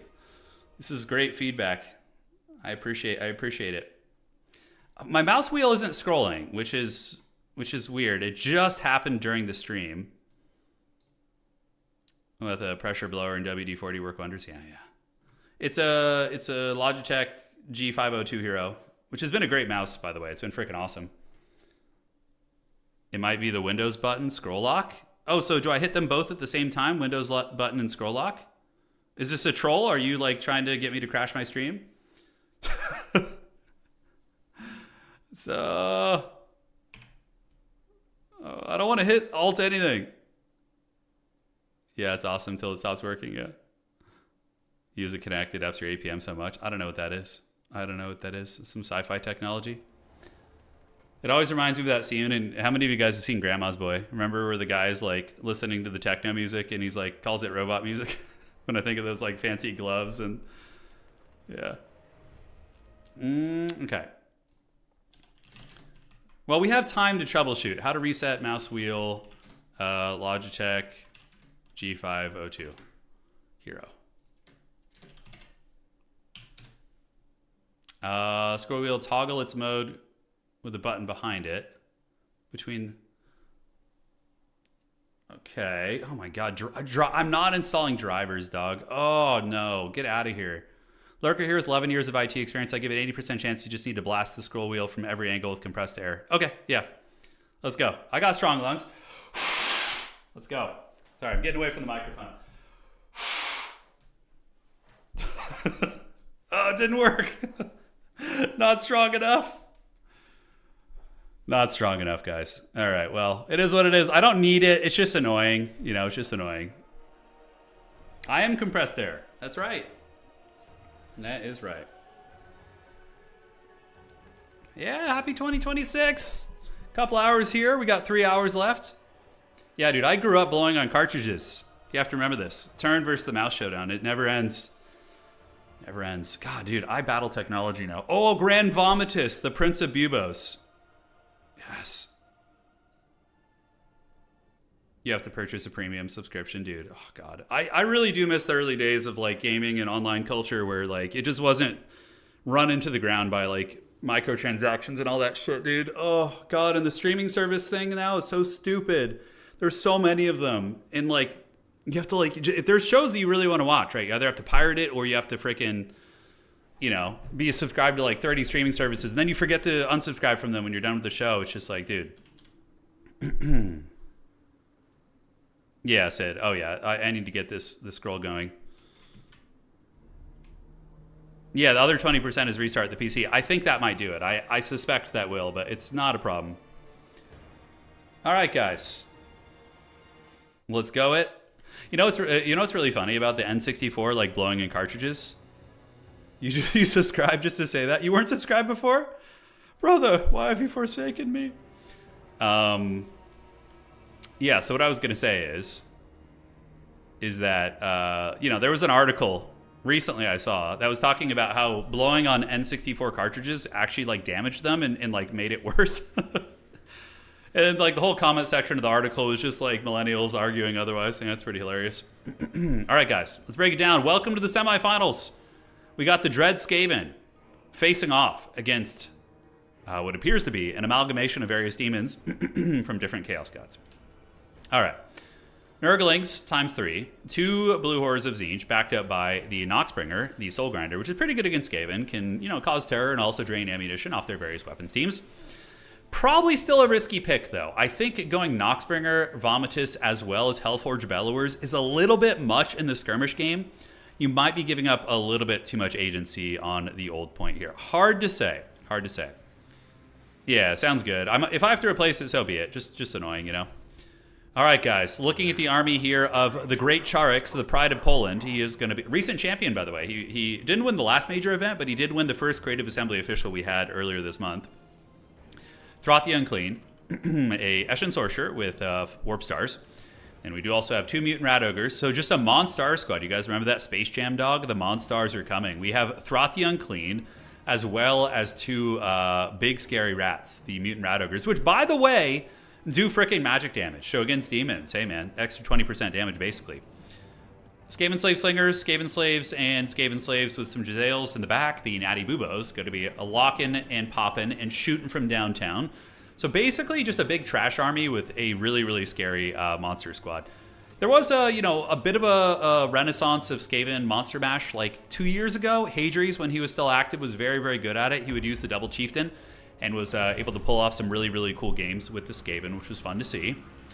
Now, we do see the first Ninja Star. Damn, that Ninja Star did some fat damage to our boy Grand Vomitus here. Yeah, he's got, of course, Fleshy Abundance, so he can heal himself, but that damage will add up over the course of the game. So here come the rats. Charx, of course, one of the strongest players in the world here, going to be eating a fat shot from Stinky Beans. Stinky Beans giving the absolute business to Throth the Unclean with that Hellforge Bellowers. Now, this rat does have passive healing, so homie is going to be able to heal up. He is not in the most danger at the moment. Charx also calling in Doom players. A good choice with relatively high armor as well as anti-infantry. They can roll over the demonic infantry very effectively and also absorb most of the shooting there. So yeah, all is calm in the realm. Jezzail's not shooting yet. We can see Stinky Beans hiding in the trees, which is smart. If you're the demons, you don't want to be in the open against the gunline army, the Skaven. And even though the Skaven didn't bring a hardcore gunline, they still do have a fair amount of slingers, which can do some good damage. So this is a classic tactic, right? You push up in the middle, you know, capture it, sit on the edge of the middle here. Your opponent moves in, and then you envelop from the weak side of the formation. It's like, man, there's so many parallels with this in, like, sports, you know? But around the outside, catch him outside, yes. The Fleshhound's going to be charging in, and they're going to get wrecked. The Mutant Rat Ogre's probably going to take him to Pound Town, depending on the circumstances. Throth the Unclean on his way over, and Rat Ogre's also being called in from Charx as well. So we'll see what kind of value we can get. Diving onto Skaven Slave Slingers is not worth it at all. These things are 200 gold, absolute trash. Definitely not something the Skaven care about losing. And you can see the Fleshhounds are losing a fair amount of HP as the big ogres coming out. And they're going to be L-bonking down some of these hounds for sure as they are chasing them. Getting some contact there. But a good play from Stinky Beans. He is able to commit the Furies on top of the Natty Bubo Sharpshooters and is able to get some damage. But we'll see if he can actually push through and get them. Elsewhere on the battlefield, the demons are actually marching to war. So we do see the Noxbringer shooting in and bombarding the Jezzails actually. So Noxbringer going to be trying to drain some ammo off the Jezzails here. And does it hit? Wow, it actually missed. No way that missed. That really not hit them? I guess not. So yeah, Skaven slipperiness, they're in a loose formation. So the mortar did not impact the main part there. And moving on up, we do see the battle lines of Skaven slaves and clashing with the demonic chaff. So far so good. Doomflayer's moving up and Throt the Unclean going to be giga chatting through and moving and grooving. So here he comes. Big old fight right there. Throt, of course, is a solid monster fighter. He does not have anti-large in his core kit, but you can use his item Creature Killer, which gives it to him. But, you know, he's bullying this Hellforged friggin' Bellowers right here, man. Doing some serious heavy lifting. What probably could happen from the demons is calling in an elite Pleasure Seeker. And when some of the Skaven characters overextend, you just surround and kill them. Because Pleasure Seekers will annihilate any of these Skaven characters. They're very disgusting. All right, the demons are kind of being stifled a little bit in the front. And, oh, Charx bringing it in, dude. Look at that. Yeah, we got the Rattling Gunners. Let's get it. And they're going to be mowing down these Nurgle demons. So the Nurgling's going to be getting it from the Skaven. You got to love. Skaven are such a fun faction flavor-wise, man. And Charx still hunting down the Hellforged Bellowers. He's got to be careful, though. Stinky Beans could save up for an elite cab unit and surround him, which would be very, very dangerous. But yeah, at the end of the day, Throt the Unclean probably going to get hunted and punished here by the, Throt will hunt down and punish the Bellowers and then return to the battle. All right, guys, looking at the objective situation, demons do own 2 objectives. Value trading's kind of close, believe it or not. We do see the Jezzails being eaten, so that is something really, really nice that Stinky Beans has been doing. He's been perpetually chasing here with his wolves and has been getting picks on the Natty Bubos, which are just desperately trying to survive right now. Plus, you also have a great demon here, which is going to be tough. And look at this, Barons of the Bow with the Bog. The bang-to-bang, diggy-diggy coming in. All right. So these guys are, I don't know if they're that good against Skaven, honestly. We are going to see the Mutant Rat Ogres beating them down, but this could be a game changer. Stinky Beans coming in with the Pleasure Seekers. These rats could be in big danger, ladies and gentlemen. Pleasure Seekers are disgusting. And they immediately get in and surround the rat characters. So obviously Throt, he's going to need to summon some Rat Ogres right now. Pleasure Seekers are basically deleting the source code of all of Charx's characters. And that's exactly what we talked about. Overextending, getting caught by the greater demons. Charx trying to get away with Throt. He needs to use his Rat Ogre summon, man, if he hasn't already. That's the only thing that's going to save his butt right now. Those Pleasure Seekers are certainly enjoying themselves. They are in a pleasurable state. All right, elsewhere on the battlefield, Skaven clearing out the big boys on the side. Throt trying to get away here. Very, very tough, guys. And he does manage to flee through the back of the Skaven slaves right there. Okay, so that is a situation salvaged. It looks like there is going to be some witchcraft being used on the Pleasure Seekers. A brittle bone from the Eshin Sorcerer. Interesting, and Skaven slaves now piling in to fight them. While Throt is sitting at 5 leadership. But the Morska, oh, the 2 Hellions got away as well. Look at that. So the Morskatars, Hellion, and the Mutant Rat Ogres do manage to survive, and they are beating down Grand Vomitus now. So Charx, assuming Throt doesn't run off the battlefield, should be in a position to restabilize here in this game. We're going to have to see. All right, the Teethbreakers definitely need to kind of switch up the formation, but shooting at the Pleasure Seekers is a good call. And Pleasure Seekers about to come in and end some careers, although they are going to eat some machine guns on the way in, which is kind of a cool-looking shot, but there they go. Value on Pleasure Seekers, 1,500. They've almost paid for themselves. Throt, we've got to be very careful about that. But Night Runners will be excellent against them, and Mutant Rat Ogres or regular Rat Ogres will be viable enough against them. On the backside, the Barons of the Bow with the Bog are being taken down by the Spears and the Flayers and Ogres. And the 2 big Ogres, might be able to just win the game here, guys. We could see it. We are going to be seeing the Mutant Rat Ogres get the L-bonk here. And yeah, Stinky Beans, Grand Vomitus in trouble. Is he going to be able to run away, or is he going to be calling in more evil Slanesh units to help him out? We're going to have to see how this episode of Dragon Ball Z unfolds. All right, Pleasure Seekers still rampaging, cutting down the Teethbreakers, but being harried by Skirmishers. Throt the Unclean running, and Stinky Beans are just going for the kill on Throt, which is smart. If Skaven lose their Lord, they basically lose the game, so it's very, very tough for them in that situation. So he's wheeling around, trying to lure the Pleasure Seekers into the light missiles, and yeah, those Slingers doing good damage. Another Night Runner pops out, and is going to be, hopefully for their sake, able to drag those bad boys down. Grand Vomitus on the run, fleeing into the backfield as the Mutant Rat Ogres continue chasing. At this point, it might be a good call to pull back the Mutant Rat Ogres and not delve so greedily and so deeply into enemy lines. Just feels like a little bit of a dangerous play here. Meanwhile, over on Objective Dose, still owned by the Demons, but Objective 3 and Objective 1 are both owned by Skaven. So the Skaven are in an advantageous position with the objectives. Pleasure Seeker is still being an absolute menace in the backfield, but finally going to be dragged down by the Wolf Rats in tandem with all the Slinger units. So yeah, I think Pleasure Seekers, if they're going to be left in their current state, should probably cost like 2,300 gold or something, 2,200. They're really overtuned. But it's weird, not in every matchup, but like they're just like, I can't think of another 1,800 gold cav unit or monster that can do that. Like, just like annihilate 3 SEs like that. It's pretty nasty. All right, guys. So coming over on the side, the Demons of Chaos are pushing with the Baron to the Ba with the Bog. So Kid Rockin' over here and taking down the Skaven Slaves. Also, the Hellforge Bellowers are still in play. You have to remember the Demons do have some sustainability in their army via Throt the Unclean. Not Throt, excuse me, via the healing from Grand Vomitus, as well as the healing on the Hellforge Bellowers, and some of the other demons, of course, can sustain as well. I think one of the Rat Ogres is still alive, the Morskatar's Hellion. The other one has either retreated and or been killed. Charx fighting tooth and nail in this game, but Stinky Beans didn't hear any bell whatsoever. That Pleasure Seeker kind of momentum shift was really, really nasty. And look at the heals, man. Grand Vomitus was able to heal up most of that damage that he did take, as Throt the Unclean is going to be circling about face right now, and here comes all the Slingers. All right, they're moving. Maxmillionaire in chat watching, hoping the Demons don't advance. Or else it's going to be a pretty hard game. It'll be a pretty hard game, but I believe. Charx, though, you know, has got the fighting spirit of Poland here. Going to be shooting in the back with his teeth breakers, and it looks like on this side, objective number 1 is going to be held by the Skaven, but not for too long, because the Barons of the Ba with the Bog are going to be grabbing that. And if the Skaven can take down the big man, Grand Vomitus is in some trouble. Throt the Unclean going for it. Getting the big old spank there, and now he's going to be retreating through his Screamers, which is a brilliant play. Throt's going to need to retreat right now. He does have a little bit of Overwatch support. Some Nurglings did get into the backfield, causing some havoc. Teethbreaker's shooting again as well. Demons stealing the outside objective. The Clan Rats coming up en masse to stabilize that point. They might be able to get there in time. Dude, Throt... Man, look at that. Throt didn't hear any bell whatsoever, dude. He is getting in there. Only 700 value, but he has been a very sticky nuisance this game.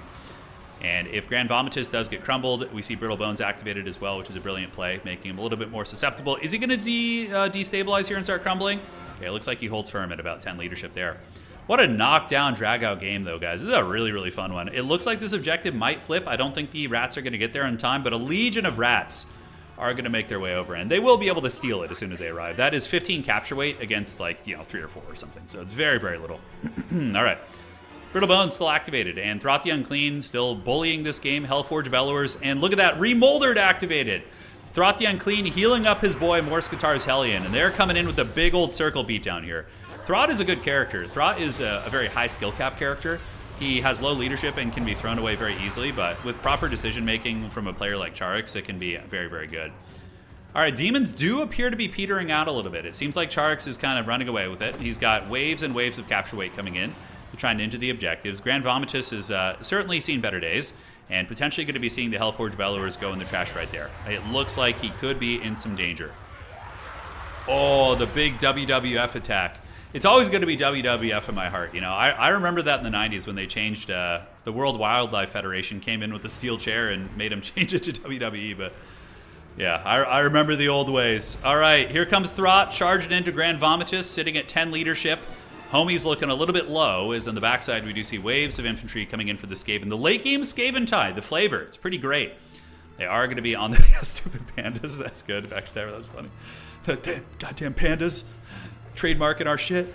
All right, Vomitus at 470. Looks like he's going to be going down. Morskatar's Hellion going to be L-bonking him on the head. And ladies and gentlemen, it looks like Charx has maybe clinched the game. Taking down Grand Vomitus, taking down the Hellforge Bellowers. The only big monster left is the Morskatar's Hellion. Not Morskatar's Hellion, the Noxbringers. Man, my brain is all over the place tonight, man. But it is the Clan Rats, and they're going to shank down this big old Noxbringer here. We'll have to see. All right, guys. Let's see. Let's see how it's going. Any comeback modalities for the Demons? If Throt were thrown into a trash can, magically teleported into a magical trash can, maybe. But the fact that he managed to keep his 2 mutant rat ogres alive this whole game, these are like the bravest rats I've ever seen, man. It's pretty massive. And Throt himself, does he have Master Controller? Did he bring that? Yeah, he does. So he has the leadership buff for his rats too, which is really, really good. Skaven will take any leadership buffs they can get. But Stinky Beans put up a great fight, man. He did. You know, he made that really, really hard for Charx. He did not make that one easy. But the rats are going to be emerging victorious, and our Chad Demons of Chaos player Stinky Beans will be defeated in tonight's tournament. And we're going to have a Skaven vs. Vampire Count final, which I would assume is Vampire Count favored. It always has been over the history since the early days of Warhammer 2, but maybe there's some new meta, or maybe Charx is kind of practiced in it. I don't know. I'm a little bit out of touch with that particular matchup, but Stinky Beans has no way to win. The Vermintide have overrun the world, and the demons have been banished. Not even the OP Pleasure Seekers are going to save them. Coming back with 2,600 in their previous life, and yeah, they're rolling in the deep. Charx calling in Natty Bubos, which are going to be an excellent tool here. And honestly, yeah, the rats here, they're just Skaven slaves, so it's not a huge deal if they go down. And the Pleasure Seeker is going to beeline it for the backfield, but we'll probably be dragged down by all of that shooting. We'll have to see. We will have to see. Ah, you made a pie. Nice. Okay. I actually baked... Okay, for the first time ever last night, I baked my wife gluten-free scones, raspberry or cranberry vanilla scones, and it was the first time I've ever made a gluten-free dessert that wasn't like just a piece of like rock. It was so good. I don't know what the forbidden sauce was, man, but it turned out well. There's hope out there for all of you folks with celiac disease. There is hope. All right. Pleasure Seekers, wavering, negative leadership. That's one way to get rid of them. Drag them through the mud with a bunch of units, and that is going to be it. No, Tormund, I'm telling you, if my wife was here now, she would vouch for it. She's vouching for it here, yes. The Great British Baking Show has taught me much. All right, so moving in, Skaven Slaves, and that's going to be it. Our grand finals is on. We have Charx versus Maxmillionaire in our quick rapid fire stream. Want to thank you guys for joining tonight. And yeah, I normally don't do a lot of shorter streams. There are a lot of nights where I could just jump on and do like a 2 or 3 hour quick stream. If it's something you guys want to see more of, like just quick rapid fire streams that are maybe shorter if I have less time or a little busy, yeah, drop a like on the stream. Let me know. So it's how we do it. All right. Eshin Sorcerer Chad getting 800 value. Throt 1,400. 700 and 2,600 of the Morse Guitars Hellion, dude. Oh, sick. That is awesome. All right. Yeah, the Pleasure Seekers, the game was going very Skaven favored until the Pleasure Seekers came out, until the Fire Nation attacked. When the Fire Nation came out, the Skaven almost lost the game. It was like super, super tight. All right, Max, join this lobby. I'm going to stay here with Charx. And we're going to hang out. Eating leftover spring rolls. Yeah, that's like GG. That's one of the traditions is, I'm sure it's like that in a lot of places. Like here in America, like there was kind of a tradition among some families I knew growing up where, on Christmas Day and Christmas Eve or Christmas Day, whatever, most restaurants are closed, but there's always that one Chinese restaurant in town that is just going fisticuffs and throwing down and still cooking some bomb Chinese food, We saw that the other day. Short streams would be good for a co-work after. Yeah. Absolutely, General. Yes. Lore of make it funny. Yeah, thank you. All right. This true over here too? Okay, so it's not just like something here in the States. Yes. Evil vampire counts versus evil Skaven. We got a hibachi place around us. Ooh, yeah, nice. Oh, dude, hibachi. Japanese food in general is super good. I've noticed that, at least in the United States, the trend has kind of changed a little bit. We've like, in the 90s... in like early 2000s, Chinese food was like the go-to. I remember I have vivid memories of being like 7 years old, 1995, my dad taking me out for Chinese food. It was very much like, it was very much like a staple. Whereas I think like in the 2000s, we started to see more of an influx of like Thai food, Vietnamese food. Sushi became very, very big. And Chinese became like a little bit less popular, even though I still think Chinese food's pretty goated. It's so good. Yeah, Chinese restaurants are more reliable than my ISP, that's for sure. Although it's working tonight, which is good. I'm crossing my fingers it'll stay like that. Yeah, we'll see. 2000s with sushi years, yeah. Oh, dude, I won't. Dude, buffets are so sketchy, dude. Oh my God, no. I used to love buffets as a kid, just like haggard like buffets, But when you get older and you like start to like notice what's going on at buffets, your awareness is increased and you see like just like people coughing on the food, that kind of shit. It's just like, dog, no, not doing it. Yeah, like I remember the last buffet I went to, there was like small children coughing on the food and like, wiping their noses with their hands and just grabbing shit straight out of the buffet. It's like, no, I'm not doing it, man. I can't do it. Buffets are like Nurgle's paradise. They really are. I mean, there are like higher end buffet places where there's somebody behind them who serves it to you, but a lot of self-serving buffet places are grungy, dude. Happy birthday. Thank you, man. Even though it's not my birthday, I'll take it. The boogers add extra flavor? No. Just hearing it is Nurgle torture, yeah. Buffets, you need to go and not think about it, yeah. I mean, if I was like, just like, a little bit, had a bunch of beers, I think I could be talked into it. But aside from that, no. Now I can't go to a buffet again. Dude, you'll see it. You'll see it. Go to a buffet and watch. Like if you go to a more family-focused buffet, those are the grungiest ones, for sure. Where there's like families with like 30 kids there and just like... little nurglings hiding in the salad bars, right? Yeah, and flies too. That's another thing, dude, about buffets. All right, there's flies. Like if it's like if a couple flies get in there and they're like landing on the food all day, dude, it's so disgusting, man. Oh, Sizzlers is Nurgle's garden. It is. T-Rex push-ups. That is exactly what I was thinking of. I used to go to Sizzlers as a kid. Yeah, that was it. Yeah, man. Oh, now I want Chinese food, man. I'm craving it. I'm craving the Chinese food. If I have won first match, me and you would have fought. Oh, Hendrik, we will meet again in the future, brother. Don't worry about it. Little Nurglings are so accurate. I mean, yeah, a lot of it depends on the child, but a lot of children are very much Nurglings. Like, you'll see children just like, like most adults will have like the common courtesy not to cough in your face, or like, will cover their mouths if they need to cough in like a public place. But dude, children just do not give a shit, man. It's just like, like just mouth open, just full on hacking in your face. And I'm talking like kids as old as like 8, 9, 10, 11, like sometimes even older, but usually that age range. It's like, yeah, they definitely give huge Nurgle energy. Yeah, big time. Big time Nurgle energy. All right, guys. Vampire accounts are ready. Charx is coming up with some forbidden scheme. He really is. You enjoyed Pizza Ranch. What is Pizza Ranch? You said you enjoyed Pizza Ranch? I don't know that one. Let me look at that. Pizza Ranch. A legendary... it's like a pizza buffet place. Okay, I see it. Oh, yeah, that looks pretty good. Nice. I would eat there. That's just a parenting problem. Yeah, to a large extent, it probably is, right? Yeah. Yeah. Not all kids are like that, obviously. Not all of them. I'm in Cabo and only food we have is buffet, so thanks, Turin. That's what you get, Templar Knight. Hopefully it'll be a little bit higher end. We'll have to see. I see Skaven doing great lately. I think you're just watching Charx play. I got smoked by them 4 times in a row yesterday. Shout out to Maxmillionaire training me yesterday. Nice. Shout out to Max for helping our boy out. And yeah, Skaven in the hands of a Skaven main can be scary, Like, Charx could beat all of my main factions with his Skaven. He would beat my Empire, he'd beat my Chaos Dwarves, and he would beat my Nurgle. Like, I would probably lose to him on every single one of those. Like, over and over.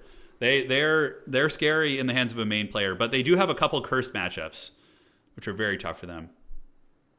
All right, guys. So it begins. The greatest battle of our time. Let's have some fun. It's a Midwest chain with much better food than a national pizza buffet place. It's nice.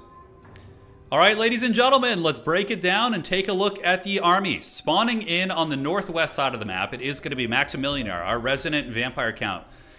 Some cool lore about him. He sleeps in a coffin in real life. He's afraid of garlic and is not a huge fan of the Van Helsing movies. Now, zombies, and also skeleton spearmen. Extremely meta. Stacking a bunch of shithouse units backed up by corpse carts is usually what you see here. White Kings are just super toxic in this matchup, impossible for the Skaven to kill, and even if you kill them, they just get resummoned with 3 more Scab Scrates, and these abilities just do an obscene amount of damage against the Skaven units. Up in the sky, Neckarch Vampire Lord with Spirit Leech to snipe the Skaven Lord and Invocation, so that's pretty much going to be it.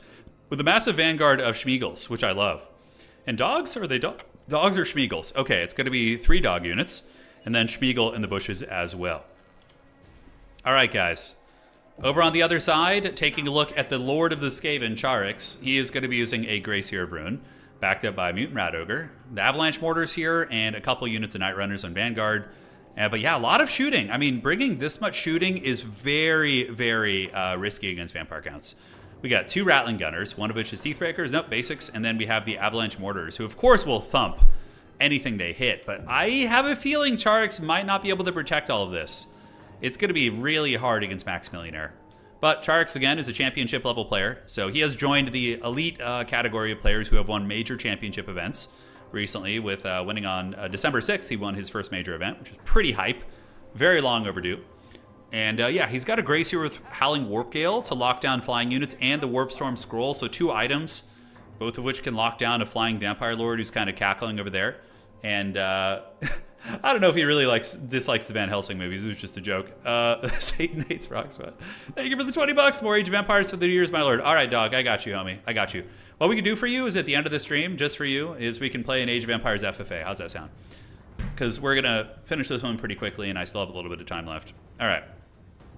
So Mutant Rat Ogre here is going to be able to L-bonk, most likely the White King. We'll see how that goes. Meanwhile, on the backside, Eshin Triads are creeping up, and Death Runners or Plague Monks. Interesting. So he is moving with Plague Monks on the backside objective and with Eshin Triads. Wowza. All right. So he's got some funky business going on, guys. He's got funky business. So here we have the Gracier of Ruin. He is going to be gathering behind the pillar, while the Mutant Rat Ogre is going to go try and bonk down one of the White Kings. White Kings are just such raid boss units. They don't even care about this. They're going to get knocked back, but there's a little bit of splash damage there, interestingly enough. Avalanche Mortars need to be retuned, shooting onto the other targets here. Meanwhile, on the backside, we're going to see a big overload. Maxmillionaire has all the Direwolves coming out, and he's going to really challenge Charx's backfield. And Charx is going to have problems, protecting that. Spirit Leech activated onto the Mutant Rat Ogre, while the Avalanche Mortars going to be deleting some trash units from the game. So we do see absolute punishment going down as Skeleton Spearmen get crumbled, and the machine guns are shooting at the White King and suppressing him, which is really funny. Charx is probably going to have to pull back, though. I think he's when he gets flanked here, he's going to see the danger coming, and he's going to need to consolidate his whole army back. Charx saving up a lot, and the Mortars taking down 1 Skeleton, getting it to crumble, and the Morskatars Hellion, or the Mutant Rat Ogre, going after the Corpse Cart. In the meantime, the weapons teams are going to need to retreat back. Ogre's being called in, but here comes the flank.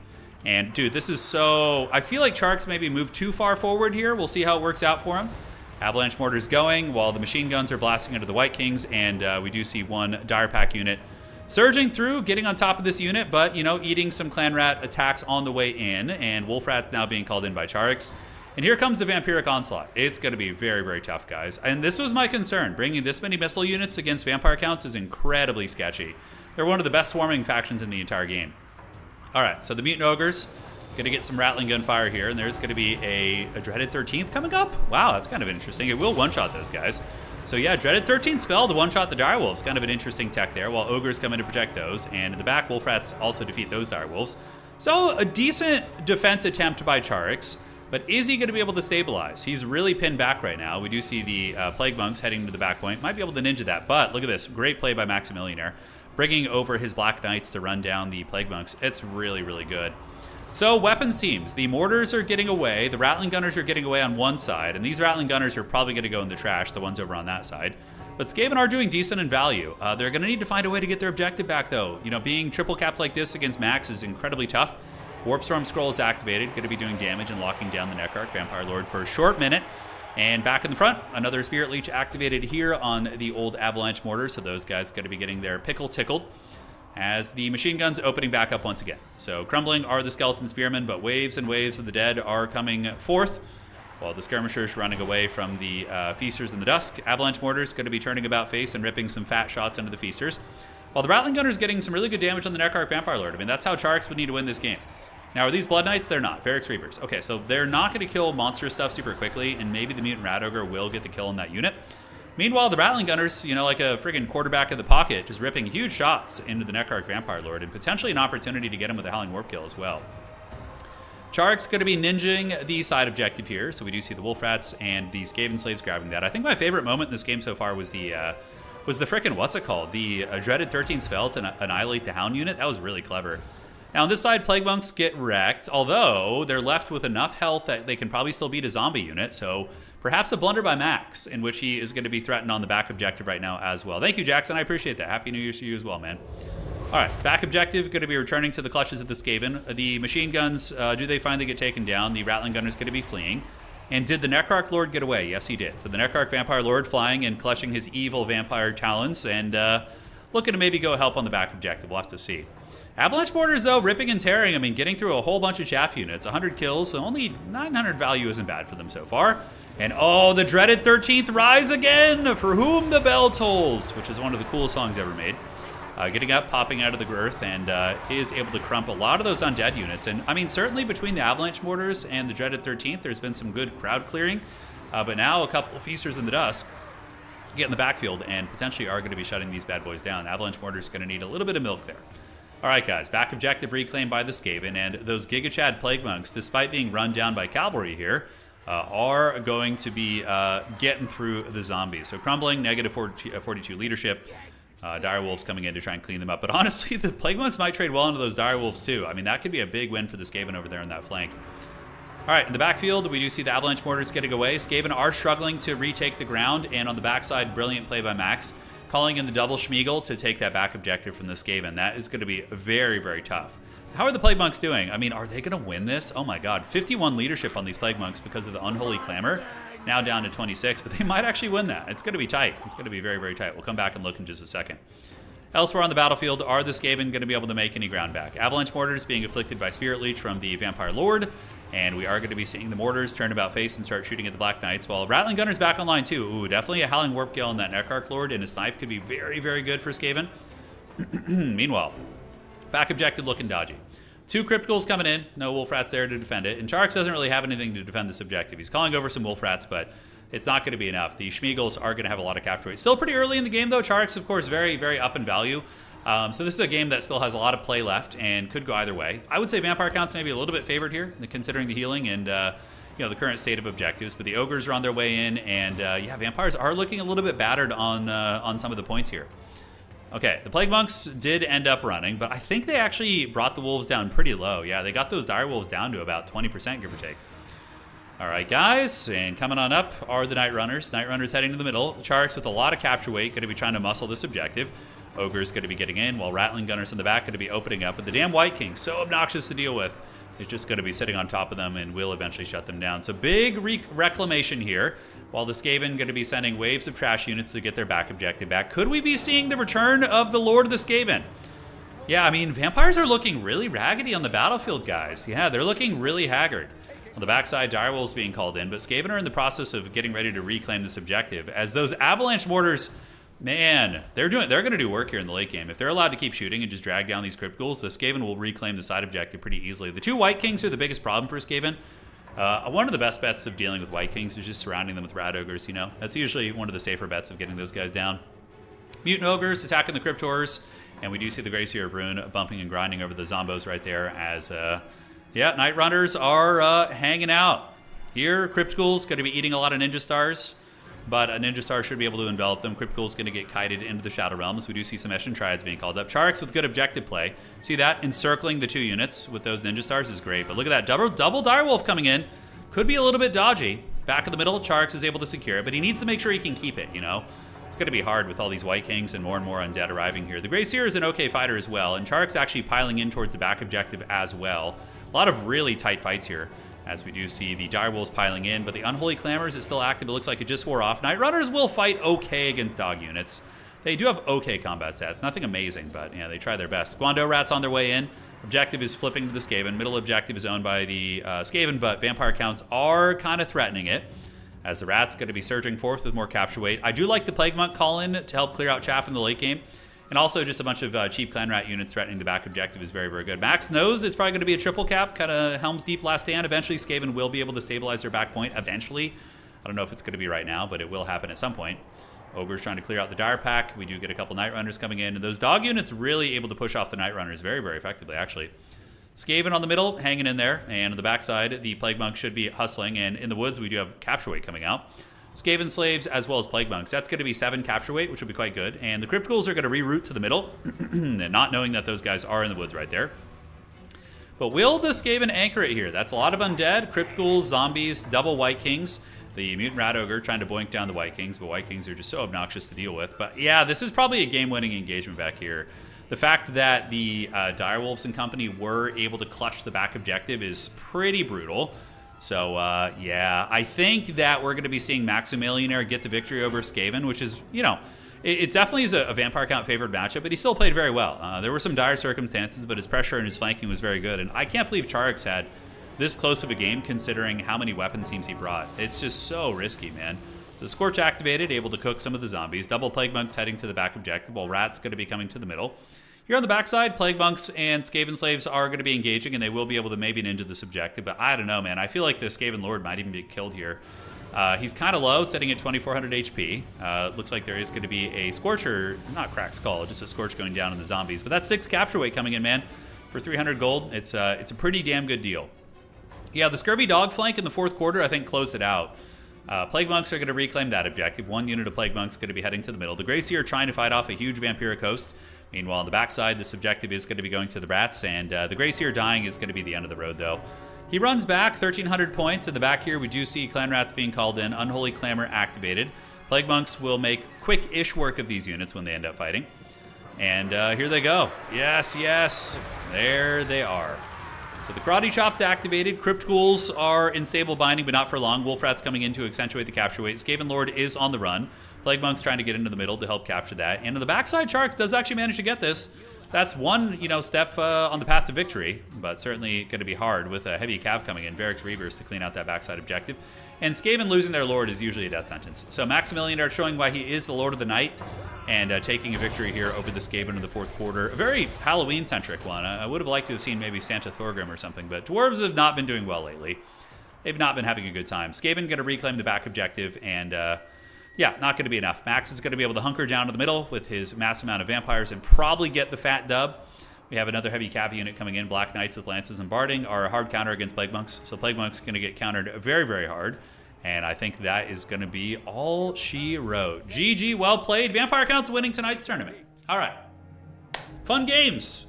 Fun little rapid fire tournament. So now I think what we'll do is we can do we'll do a couple. I want to play a couple more games and experiment a little bit. So anybody can challenge me to a few games. So we'll do some community games. Well played to Max. And yeah, if you guys want to play, you need to be on the 7.0.3 beta. And I wanted to try some builds out here. Yeah, I wanted to try a little something. God, not having a mouse wheel is so troll. Oh yeah, playing Age of Empires without a mouse wheel is going to be hard. Yeah, we could do a siege battle. That'll be fun. Let's do a siege battle. All right, so siege battle time. Hey, I know I said I was going to do Age of Empires, but playing without a mouse wheel, I won't be able to zoom out. So probably we'll delay that, but I will do it for you soon. Yeah. All right, let's get some siege in here. So tournament players, if you guys are lurking, come join us on the Glorious Sieges, and we'll do a gate battle. All right, we're going to do the Eagle Gate. It's a really, really good defensive battle. And let's go ahead and play the High Elves. We'll play a High Elf defense. All right, guys. Get on in here. Come have some fun. And let us see what's going down. All right. If we can't get anybody, no worries. We could just, play some ladder games or something. That would be fine as well. Let me go ahead and report Maxmillionaire as the winner for tonight's tournament. He has done it. Absolute champion of the night. He'll be returning to his coffin, waiting for the Nagash update. Maxmillionaire getting the dub. So congrats on the tournament win. Ended up being a pretty competitive one. And we got Charx on my team. All right, so the Elven Alliance will defend the city. What evil players will attack us? Stinky Beans, you got to go evil. You got to go evil here. Evil defense, you're logging on. All right, you need the 7.0.3 beta in order to join, and the Total Tavern map pack. So a couple little obstacles to make it tricky. Use the Tour of Rest map. Isn't that a really cool fort? I don't remember. Let me look. The gates are fun because they're a little bit less cheesy. We could try Tour of Rest. Sure. We'll do the quest battle. Sure. All right, the General. We got the General. Bring out Kevin Bacon's Merworm. I love the Merwookie. It's so cool. All right. So, evil factions. Oh, God. Of course they choose Chaos Dwarves. That's the worst. Chaos Dwarves are so toxic in these, but it's fine. If we get obliterated, who cares? It'll be funny. Holy shit, Chaos Dwarves. You dirty dogs. All right, Charx, we're in some danger, bro. Chaos Dwarves are like the most disgusting attackers, by the way. They're really, really foul. Okay. So we're going to need you. There's going to be so much artillery. We have no advantage for being in the city now. basically. All right. Let's do that, and we're going to do this. Okay. Get ready for 8 death streaks. I think they can only bring 6. I'm not sure how that exactly works. You were too slow. It's all good. We might do another one too, so don't stress it. All right, Charx. This is going to be hard, dog. It's going to be very, very, very hard here.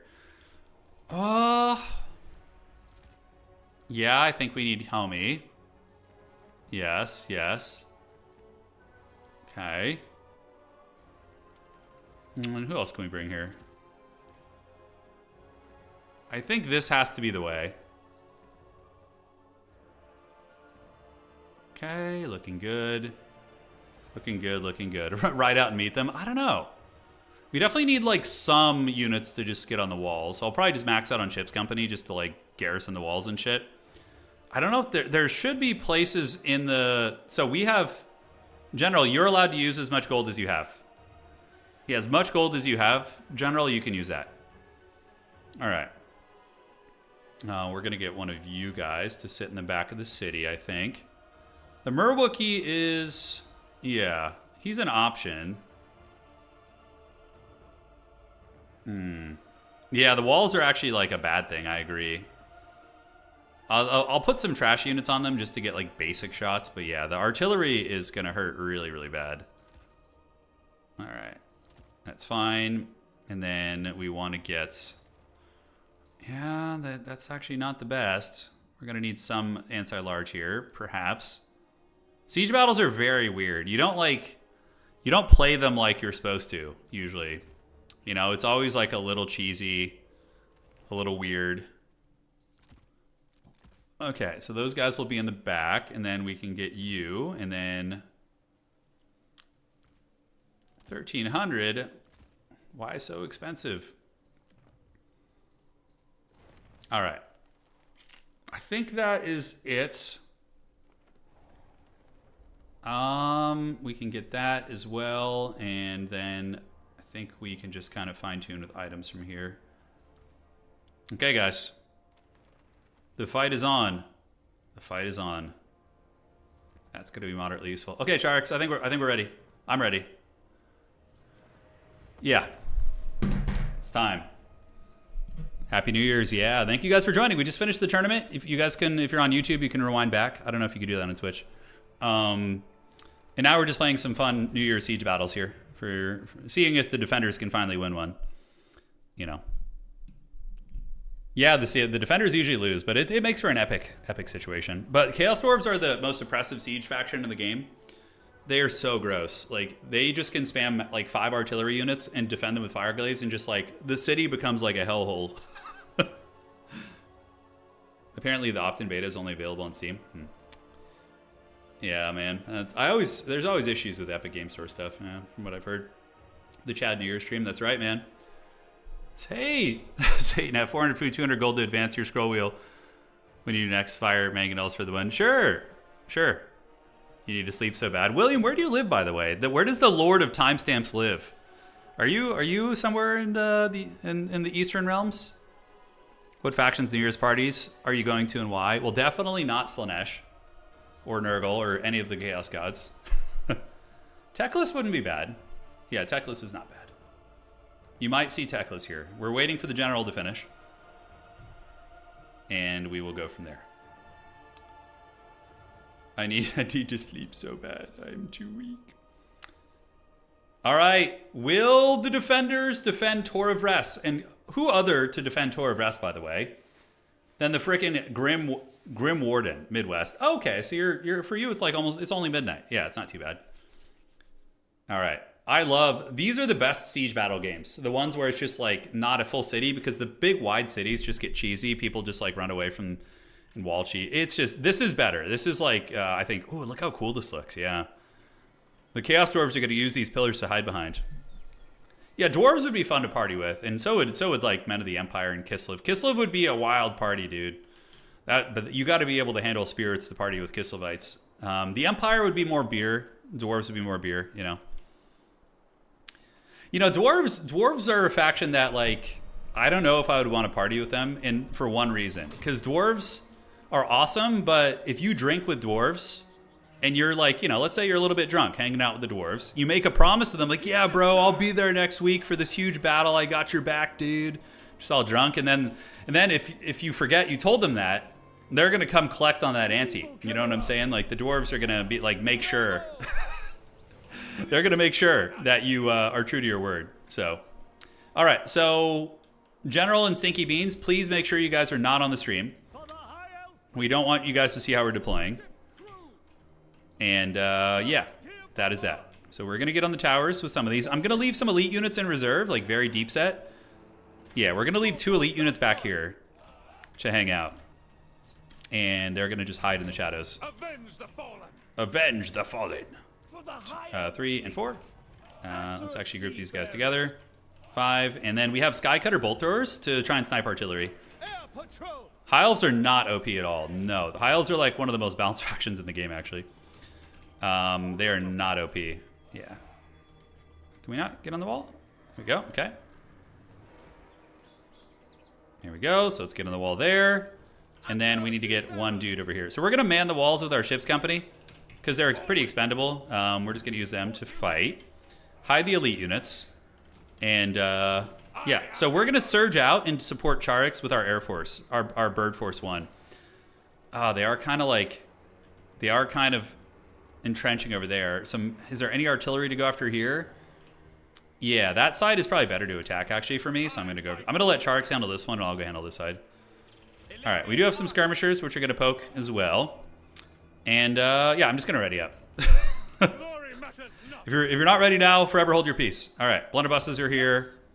Deathstreaker rocket launchers, and so it begins. All right, so we're going to shoot there. We're going to go out here. And yeah, let's see what kind. Oh, look at Charx with the Waywatcher snipe. The elves. Oh, shit. Oh, no. They're returning fire, my lord. But he one-shotted a Dreadquake mortar. Oh, my God, I love it. All right, we're going to start shooting this Dreadquake mortar and bring our character squad over there. Out of the gates, though. Yeah, we took down one. Charx sniped one. Oh, he's going for a second one. He's getting the other Deathstreaker offline. Oh, God, but the artillery hurts so bad. All right, back to the city, guys. Back to the city. All right, so the character core is coming out here. We're going to juke. Let's send in Caradhran. So Caradhran's going to go right here, and he's going to use his Colossal Strike ability. Let's fly you overhead. Caradhran's going to go get this, and we're sniping all the Dreadquakes out. Eltharion can stay in the sky. Come on, Caradhran, get it. All right, so now we need to run. The Fireborn are coming, and we can attack the Hell Cannon from the other side. Oh, the Elven schemes are working so far. The Bolt Throwers sniping. Oh, we got the Dreadquake mortar offline. Let's go. These guys need more artillery to protect their shit here, that's for sure. Are these blunderbusses? Oh, God, it's Granite Guard. Oh, God. Run. Run, Eltharion, run. Juke. If you can dodge a wrench, you can dodge a ball. Okay, I think he's going to get away. We're okay. The other one's being taken down. Let's just get back to the city now. We've done our part. We've sniped an artillery piece. You guys are going to hide behind the walls here. The towers are shooting, by the way. We are getting tower value. And we just got to stay away from the Granite Guard. We don't want any of that smoke. No, thank you. All right, so the Soul of Damnation is offline. Hell yeah. All right, so we're sniping the Chaos Dwarf artillery. This is going well.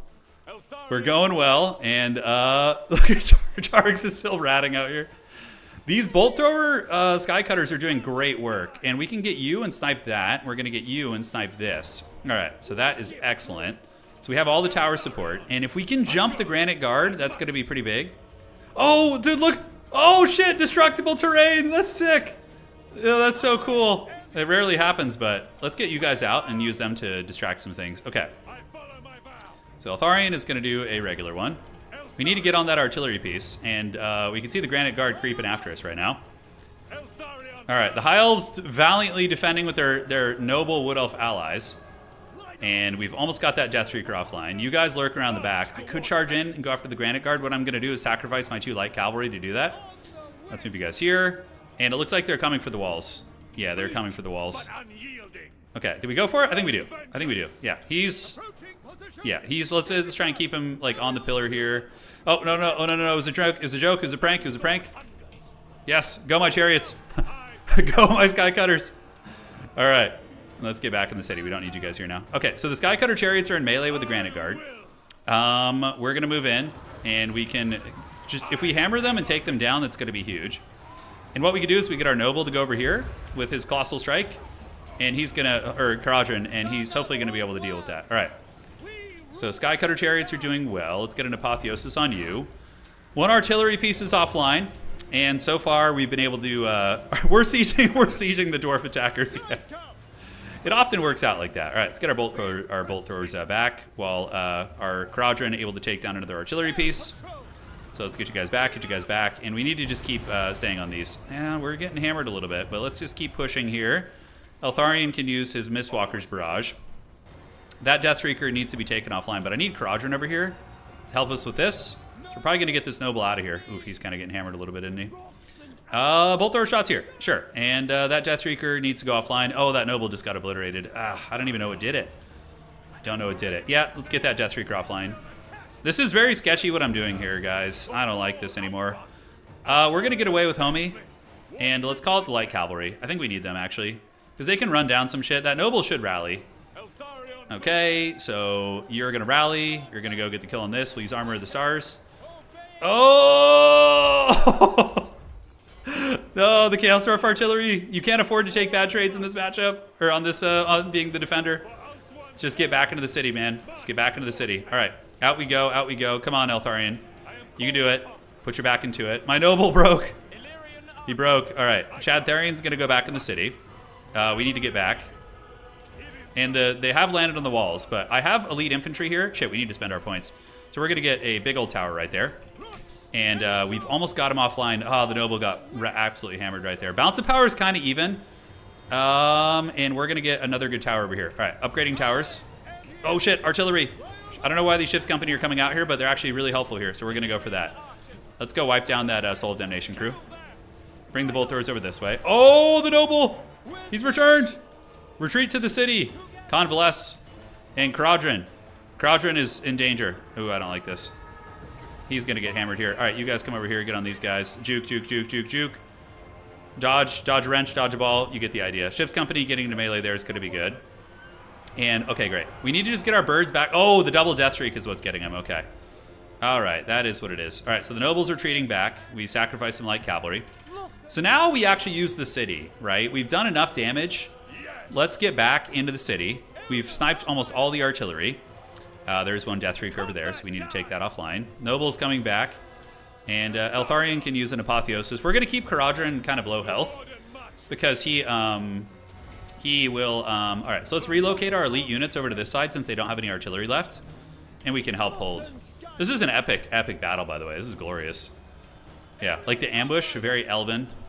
We do get that artillery offline. Okay, let's get the Skycutters back into the city. We took that offline, and we can use these guys to harry outside the city and just, like, chase down the errant artillery teams. Yeah, let's go down there. Great. Okay. A job well done, boys. A job well done. All right, so now we need to... This side of the city is safe.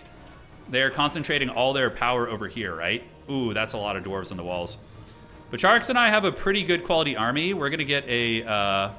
let's see, a monument that is going to be a blocker or a platform. Platform we can put our archers on and they get a bonus from, which is pretty sweet. All right, so chasing down that shit. We're going to need to Apotheosis the Noble, try and heal him up. All right, the Chaos Dwarves have taken the walls over there. Yeah, they obviously still have some artillery. I'm hoping I can... Oh, I might be able to get that. I might be able to get that with my speedy boys. If I do, that's pretty massive. I could also send the Noble back on with his stealth and try and get that. So blockers coming up. This is going to be so sick. Oh, this is awesome. Check this out. So now we get our Sisters of Avalorn on the barricades. I never get to do that. Oh, it's so fun. We're going to hide you guys. Swordmasters will kill like 30 Chaos Dwarf Warrior units. So that is quite nice. Ship's Company, let's have them charge here. And dude, if we can shut down this frickin' Deathstreaker, oh man, that's going to be good. Let's put you in 4. We're going to get you around the outside. And we're going to need the Swordmasters of Hoeth to form up. I think Charx has got that on lock here. Okay. Charx has done an obscene amount of damage, by the way. That initial snipe was insane. All right, so we do get on top of those Deathstreakers. We're going to take the Noble out here. We're going to use Armor of the Stars, and we're going to fly you to the back of the map. In the meantime, Caradron, if we can get the Caradron engine going, his Mortis engine effect, that's going to be pretty good. All right, on this side, I think we're looking very stable and very safe. Yeah, very, very good. Let's take our Skycutters out to the back and see if we can finish off those pieces. All right. The best they can do with those stumpy little legs, yeah. All right. The Phoenix Guard can hold here. That's fine. So let's get them to fight. I don't think the Chaos Dwarves have any, like, demon trains or anything. We did not get the Death Shrieker offline. The Noble is sneaky back here, which is good. Are there any guns in the city? Doesn't look like it. All right, let's go hammer these Infernal Guard down. Caradhran, we can get the Caradhran engine online. I think that's going to be good. The Phoenix Guard are going to defend Charx. And look at the Sisters of Avalorn. How cool is that? Look, you almost never get to see this. Look at them up on the ramparts, just ripping shots. When siege battles are cool, they're very cool, you know? All right, so the Noble is going to be sneaking Super Chad in the back. The bird is the word. Caradhran is going to get himself a little bit beat up here. And we can get the Phoenix Guard in the mix too, to mix in those elites. Although, probably Swordmasters would be better over here against those type of units. So we got to make sure Caradhran doesn't break, is the idea. We still have some ship's company on the walls. Let's get them down. And you guys come over here and get this. And we're going to get our other Noble to come over there and help now. All right, Caradhran. Is the Caradhran engine active? Not yet. He needs to be below 20%. It's a very, very cagey thing. Yeah, we'll just use an Apotheosis on ourselves in the meantime. And we got the Swordmasters coming to fight the Immortals, which is going to be great. Let's get you guys back. Give me the Caradhran engine. And we have the Siege Towers, too. I think I could build some in the back. Yeah, we can get a big fancy one back here. I would love to know how much damage the towers are actually doing. All right, so the Bolt Throwers are going to snipe his big train. My Noble comes in and helps out in the back, too. Is this going to be the first siege battle? Maybe it will. All right. Tempests, not necessary. I really was expecting a big air force from these guys, actually. Phoenix Guard can hold the Infernal Guard here. We'll send Eltharion to help out on this side. All right, the Sisters don't have anything to shoot, so we need to get them back here. And in the back, the Noble is doing great. Oh, looks like Charx healed him up. That's awesome. Yeah, that's officially everything they have back here. All right, so let's head back to the city now. Oh, the Caradhran engine is online. Okay, this is where it gets really disgusting. So his aura, his Mortis engine, doesn't require him to be in melee. So you just sit him behind enemy units, and it's one of the strongest Mortis engines in the entire game.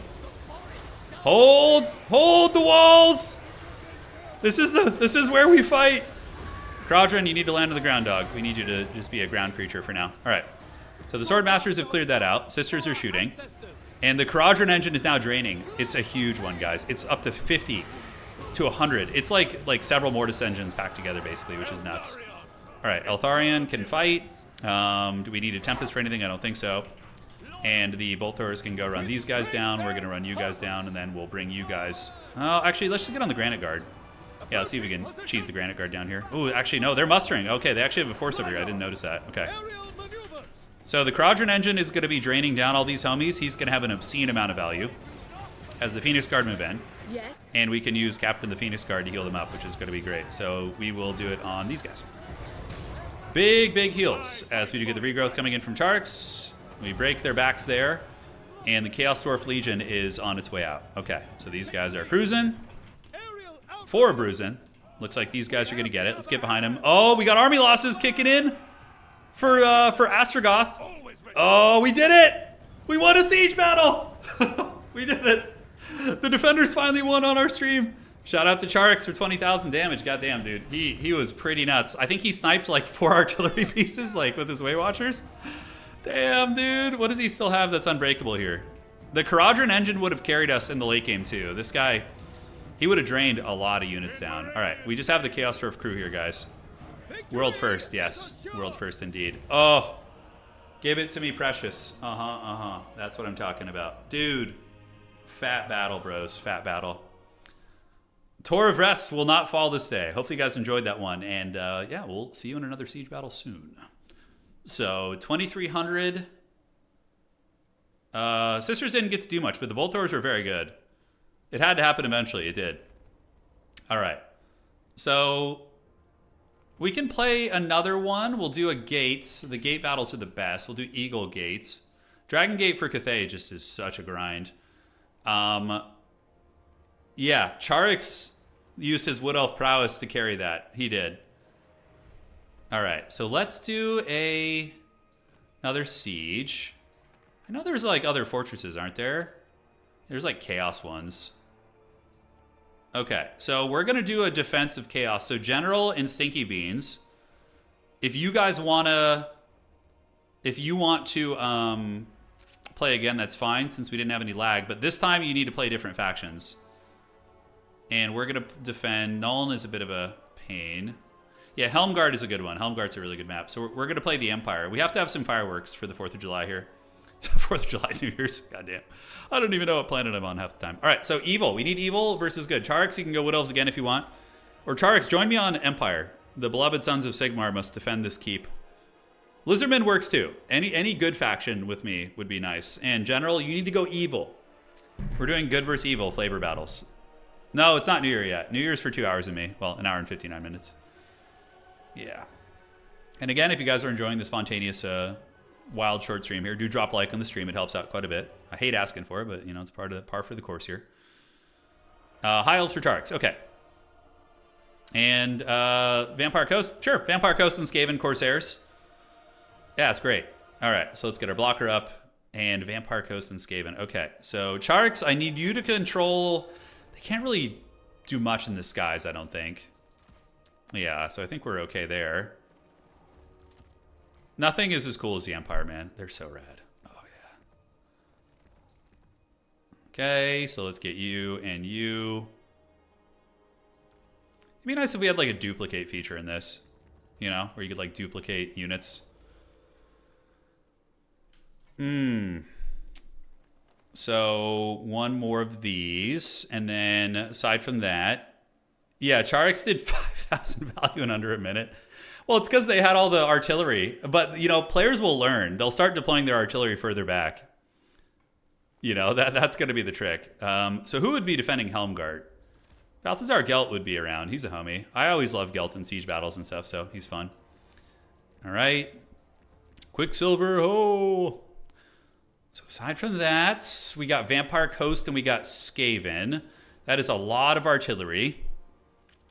Because use a Beastcaster. Yeah, that's actually a fun idea too. Like Boris plus a big Beastcaster. Valor of Fire is so good against both these factions though. It's pretty insane. All right, so I should probably bring the rank and file so Charx can bring actually like good units. You know, I think that's going to be prudent. So I'll bring like the Trash House units. We'll bring some basic archers for the walls. I don't think that would be stupid actually. And grenade launchers for when they inevitably get into the city. And then I need to get some mobility here.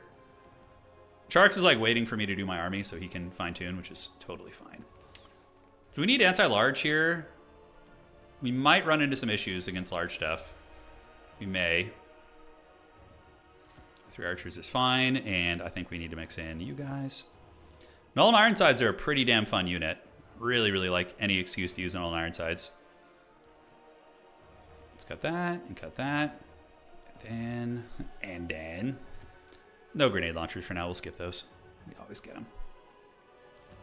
All right. The Null and Ironside stand at the ready, General, to defend the city. The fortress. Yeah, Skaven are going to probably be artillery bashing us. Charx just can't help himself with his playstyle. And do we want to get some Free Company? Oh, Free Company could be cool wall defenders since they can kind of shoot and also scrap against like people climbing the walls. I like that. That's a fun idea. So the other team has 22,000. We have 15,000. So they have a 7,000 gold advantage that we have to overcome. Well, if you add them both together, it's obviously more. But yeah, that is what we're dealing with here. All right. Good luck. Have fun. Yep, I think we're good. Wagons in the city are also very good, but more so against flying units. Trizik, oh, dude. Where have you been? Where have you been, man? All right. So it begins. The greatest battle of our time. The defense is on. Oh.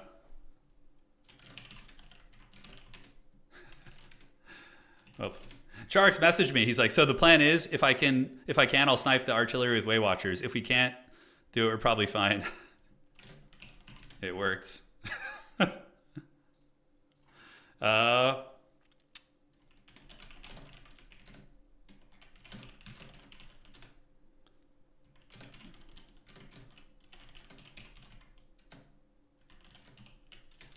Charx and I are scheming tactics right now. We're typing. Okay, it looks fine.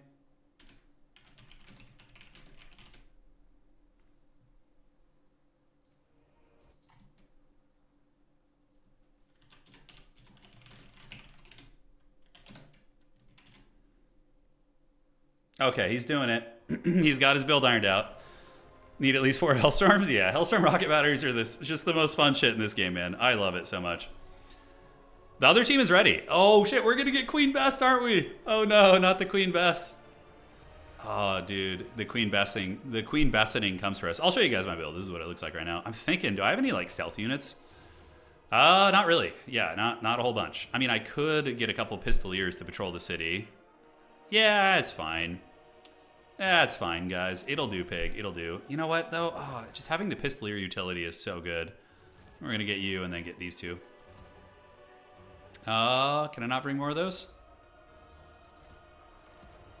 Okay, and then we get 500 Gs left, and we cannot bring any more of those. Let's get Halberd in the back. All right, I'm ready. Yeah, I mean, playing with, having clan members to practice with is a big boon. It's huge.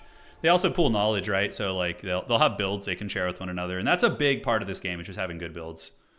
It decides a lot. When you have like equally skilled opponents, it's just that's what's going down. Do you spend the remaining gold on XP? Yeah, you should. If you're playing domination mode, you don't always want to do that. The competitive game mode. Sometimes putting gold on reinforcements can make them take longer to call in, but in a battle like this, yeah, you want to spend every ounce of gold you have. All right, guys, fasten your seatbelts. Will the defenders get 2 back-to-back wins? Swivel Chair, thank you for resubscribing. I greatly appreciate you, my friend.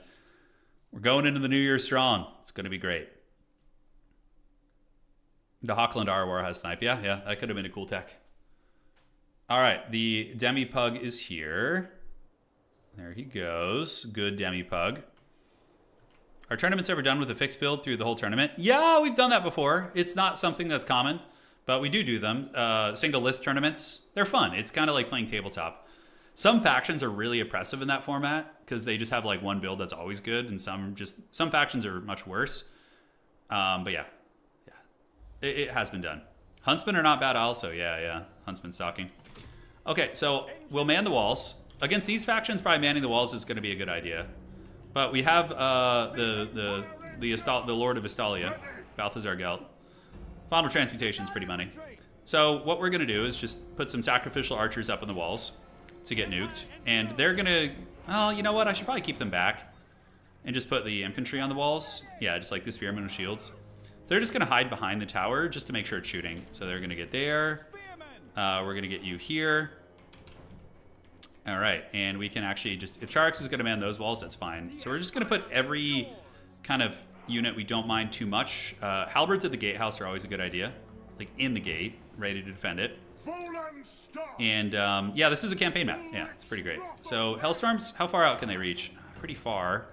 That's some range on those things. Gosh darn. All right. So let's do this, this, and this. Is that the spot? Is that where we want to be? If I'm down here, I have a much better angle on everybody out of the gates. Tricky. Anyways, let's get the engineers in group 1, pistoliers in group 2. The flagellants can also be at the gatehouse here, although we want some deep reserve units. It's always a good idea to have that. And we can put these archers like here, so when the secondary threat gets in, they can just start peppering. That's going to be nice. And the Null and Ironsides can be in really, really deep reserve here. So we're going to put them back and away, so when the walls get breached, I can decide where they're going to go. That's going to be the game plan. Okay. So those guys are all done. Halberds are done as well. And Free Company Militia. Yeah. Oh, down here is probably a little better. As much as it's not as like safe, it's just I get... well, the range is pretty insignificant, actually. Maybe up here is better. Yeah. Okay, well, we're going to risk it for the biscuit and see what happens. I just suspect line of sight shenanigans. But the engineers... I did not bring Master of Ballistics. Okay. 3. We're going to get Black Rose Knights to defend you guys. So the 2 Black Rose Knights will be up here. Flagellants can be on the gate here. It's a lot to set up. 4, 5, and 6. Let's get you guys and have you not fire at will. Yeah, I think everybody's basically deployed. Okay, guys, here comes the siege. So the rockets, red glare, bombs bursting in air. Let's start shooting at the warp grinders. Start shooting at the storm vermin, and start shooting at the storm vermin. All right. Welcome to Estalia, gentlemen. Oh, yes. How dare you come into Sigmar's lands. Oh, Charx tried it again. Oh, they brought towers this time. They learned how to bring towers. All right, one storm vermin going in the trash already is very, very good. And these depth guard are getting it over here. They're getting hammered. All right. Gelt is going to do that. We're going to ride out with our pistoliers and go, like, harry them a little bit, I think. So let's put you guys in guard mode. All right, so it's set up here. And see, that's the problem. Yeah, they can, like, get real awkward here. All right, so pistoliers are going to move out. We can take the engineers, too. They're on horseback. So we can go do a little bit of raiding here. We're going to put Gelt down behind the tower. And in the meantime, what do we want to shoot? So let's get you right there. Looking good. And we got to wait for them to get closer. We can't really, we don't have a lot of them in range right now, but they're going to lose if they stay outside because of the towers. Oh, no way. Okay, okay, hold up.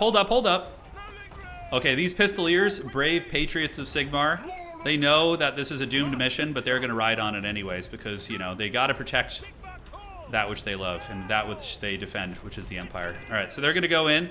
This is potentially very big. Oh, hold for Sigmar. The Rough Riders are charging in. Go. Oh, no, one of them didn't make it. We did make it on the other Jezzail, though. I don't know if this is worth it. All right, so the engineer characters are out here. I feel like this is potentially a huge mistake. We're going to see. Let's go get on the Jezzails here in combat. One Jezzail going down, potentially, though, is pretty fat. All right, so on the backside, do we have anything in range yet? The Skaven are pushing the walls. Okay, so now we just fire everything. Fire everything! Okay, so we got a Jezzail number 1 down. The 2 engineers are doing it. Balthazar Gelt is going to go over to the walls here. We are going to retreat you guys off the walls. And these guys are obstructed right now. Okay, that's fine. So they cannot see their target. Let's just shoot out here. All right, so Pistoliers number 2 has come back. So we're going to zip down here.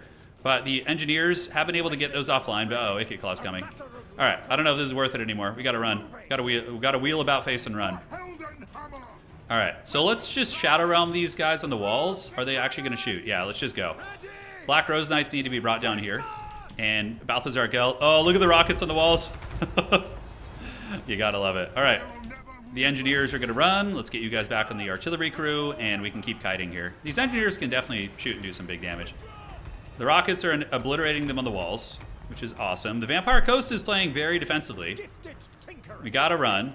But so far, so good. The longer this goes, the better. And, yeah, let's shoot into the Storm Vermin here. The Null and Ironsides need to stay here. The other Null and Ironsides need to come about face and set up here. And we can set up a huge tower there. It's going to be fine. Engineers, just keep shooting. They are eating some shots now, so it might be time to retreat back to the gatehouse. And it looks like the Skaven have not been able to get through. We've dealt with them there. Okay, so let's have them stop and refocus our shooting and see where we want to go. Engineers need to get inside the city. Come on, come on, come on. What are you doing? Get inside the city. Vampire Coast landing on the walls here. We can get you two to start nuking that depth guard because those are just ship's company. So, yeah, we got to get those elite units. All right, so State Troopers at the ready. And we do have some knights coming around. But, yeah, I don't know if we want to get them in while that artillery's still active. It's going to be tough. Why are you not able to move, by the way? What the hell is going on with this shit? That is some weirdo stuff. Okay, well, hopefully he'll stabilize. Halberds at the gates can move up and fight the Warp Grinders. Let's get you around the outside. Here comes the big boys. And the Depth Guard are getting it a little bit. This one is not shooting at anything right now, so let's just get it ripping shots here. One engineer's in. The other engineer, I guess, can just rip shots on the Gallows Giant. Halberds in the gatehouse. Hopefully we'll fight. Let's move up the Flagellants. And now you see our supporting archers will be shooting as well. I'm saving my magic for, like, blobs, waiting for them to blob up a little bit more before I drop the thunder. All right, let's get you in there. The Hellstorm Rock. Oh, no, there's a breach in the walls. That's probably... Oh, they're actually shooting the walls. Okay, never mind. So they are shooting walls. Okay, I think they're in range of my arty now. Oh, it's... Oh, shit. Look at the bloats. Look at the bloats. There's 3 bloats coming. Oh, dude, we're in trouble. The Bloatimus Maximus is here. What is going on with this engineer's pathing? He's just like, yeah, he's like, I'll go anywhere but there. All right, let's shoot at the Teethbreakers, and we're going to need to get the engineers. Let's pull them back up to the artillery to do the restocks. That's going to be nice. All right, Null and Ironsides at the ready. Yeah, we've got them on a nice little slope here where they're going to be able to rip shots, so we'll just put them here. And, oh, they have the powder discipline from not moving. How cool is that? Oh, my God. Oh, my God. Yes? Yes, please? Final transmutation to get all the bloats at once? Oh, yeah, dude, he didn't notice. Oh, dude, all the bloats are dying. All right, the Giga Chad bloated corpses. All right. So the Hellstorm rocket battery standing at the ready. Free company on guard duty. And yeah, so we got all the bloats right there. And how much, Matt? Do I have enough for another final transmutation overcast? I do. Okay. So the engineers are going to get up there, and one of them is going to restock you. And let's get those shots going. And now we need to get all of our artillery and start hammering these pieces here. Yeah, absolutely hammering them. All right. So the halberdiers able to do their thing. Let's see if we can move some out. Flagellants are coming over here. Bounce power is evening out, but it's still messy. And unfortunately, they are in range now. So a little bit dangerous. All right, Sunmaker's going to get it. Engineers can pull back. We're going to need another big tower here, so let's get that. I didn't notice them getting in range. So we need to return the favor right now. Yeah, just like annihilate these guys. Balthazar Gelt can go shut this one down. Let's do a little bit of this. And I think I had some halberdiers who are going to go surge out and try and shut that down. All right, this is a fearsome cockfight, this one. The Flagellants, we can get them in to fight the Warp Grinders. Archers, just shoot what you can. And we're going to need to get the Ironsides right here, probably in this lane. Let's get a little cheapo tower here when we can. All right. We'll see where the Ironsides want to go. Yeah, over here somewhere for now. All right, Gelt is out there getting his hands dirty. And one of my Hellstorms does get taken offline. Feels bad. But the other two are farming quite well. A lot of the Skaven artillery is in shambles. Okay. Yeah, the high ground positions are holding. The Ironsides can move this way. And it looks like they are back online. Great. Okay. How are we doing, guys? How are we doing? Oof. That's some damage, man. That is some damage. We need to get these damn things offline. Like, stat. Let's start shooting at that play claw catapults. How much WOM do we have? We do have enough for a little bit more, so we'll do a Searing Doom here. Okay. Yeah, the counter shooting here is hurting bad. I'm almost thinking I should just run with the crews and get them back for now. The Black Rose Knights are being kept in deep reserve, by the way. When they charge this hill, they'll eat a lot of shots from the Ironside. Gelt out here is very sketchy. Oh, Gelt, live, live, live. All right, did he shatter the Sunmaker? He did. Ouch. Ouch, ouch, ouch. All right, let's come down. Start taking pot shots at the Colossus. The Archer is doing great work. And the Null and Ironsides stand at the ready. They're going to perch on the high ground and hopefully be able to do some work. I might want to retreat back into the city now. Yeah, we're going to like go all the way out there. I do have my Black Rose Knights, which I'm keeping in reserve. It's kind of, what's cool about this is like you actually do want to keep units in reserve, like all jokes aside. Gelt's going to run to the back of the map and just kind of play it safe. All right, Sunmakers, let's knock you down. It looks like the artillery onslaught has subsided. Archers can shoot the zombies. And the other Ironsides here. These ones are shooting. All right. You guys hold. Whatever comes up that hill. Hold. Hey, Denver. Been watching for the channel for a while. Hey, dude, I appreciate that, Denver. Thank you for the donation. That's super generous. The Black Rose Knights are needed here. We need them. All right. Where are the other ones at? Other ones are here. All right. Let's come over here. Try and retreat the Ironsides. They did kill a Depth Guard, like, dead to rights, though. Come on, Gelt. Don't rout. Don't rout. Don't rout. Oh, the Flagellants are alive. They're coming. All right. Come on, boys. Come on, boys. Yeah, towers are shooting. Ironsides are on the retreat. Dude, these guys need to just stop right now. We need to shut this shit down like 5 minutes ago. Oh, God, we're eating so many shots. Please just kill them. Oh, no. Okay, we're going to die here. We got to just use our final transmutation. We got to just do it if we can. Can we get him? All right. We're doing it. Balthazar Gelt. We'll see if he lives. It's not the prettiest one, but it'll do, pig. It'll do. All right, artillery. Take down these. Oh, live, Gelt, live. Get to the city. And over here, how are we looking? All right, Ironsides are running. We're going to get the big boys to cycle charge a little bit. So let's come. Engineers over this way, and they can, of course, restock each other. Oh, Gelt made it. He made it. Hey, Denver, man, thank you again. Very generous of you, boss. I don't have enough for another final transmutation, which is sad, but aside from that, the Ironsides are doing great work. That is a Blightscap's Plague Pack, so let's get you guys back and charge with the Cav down the hill. Gelt is going to go run to the back of the city and just AFK, basically. We need to hammer whatever we can out here. I think we're winning, sort of. You know, I think we're in okay shape. He did get my Ironsides, feels bad. All right, so you guys just start sniping Ikit Claw. Let's get you guys back here. Call in the free company. Call in the free company! Looks like Ikit is eating some shots. He's going to get a big Cleansing Rune right there. And Gelt, we're just going to have Searing Dooms, basically. All right, so that unit is almost down. Let's get the Queen Bess offline. No, Play Claw Catapult, obviously. Archers, do we have anything else we want to shoot at? Are the Sensor Bears going to die here? Yes, they are. The Giga Chad Black Rose Knights. All right, we'll move you guys back. Gelt needs to be careful. Make sure he doesn't get caught. That penalty could be brutal. And let's get another tower up here. We'll just get a big cannon tower, which will be nice. All right. How are the engineers looking? Yeah, they're picking stuff apart, but we can't afford to lose them. We're going to give restock to one another. So restock and restock. The Hellstorms, I mean, are they going to be able to point blank shoot here? Maybe. Let's get you back here and you back here. Archers, let's zero in on the advancing Skaven units here. And you guys just keep shooting Count Noctilus. Oof. The Ironsides are my best bet against the Depth Guard, hands down. All right. Unfortunately, he summons a zombie on me, Noctilus with evil magics. Let's get another tower here. The towers are going to do fat damage. They will. Ready for war. Okay, okay. And yes.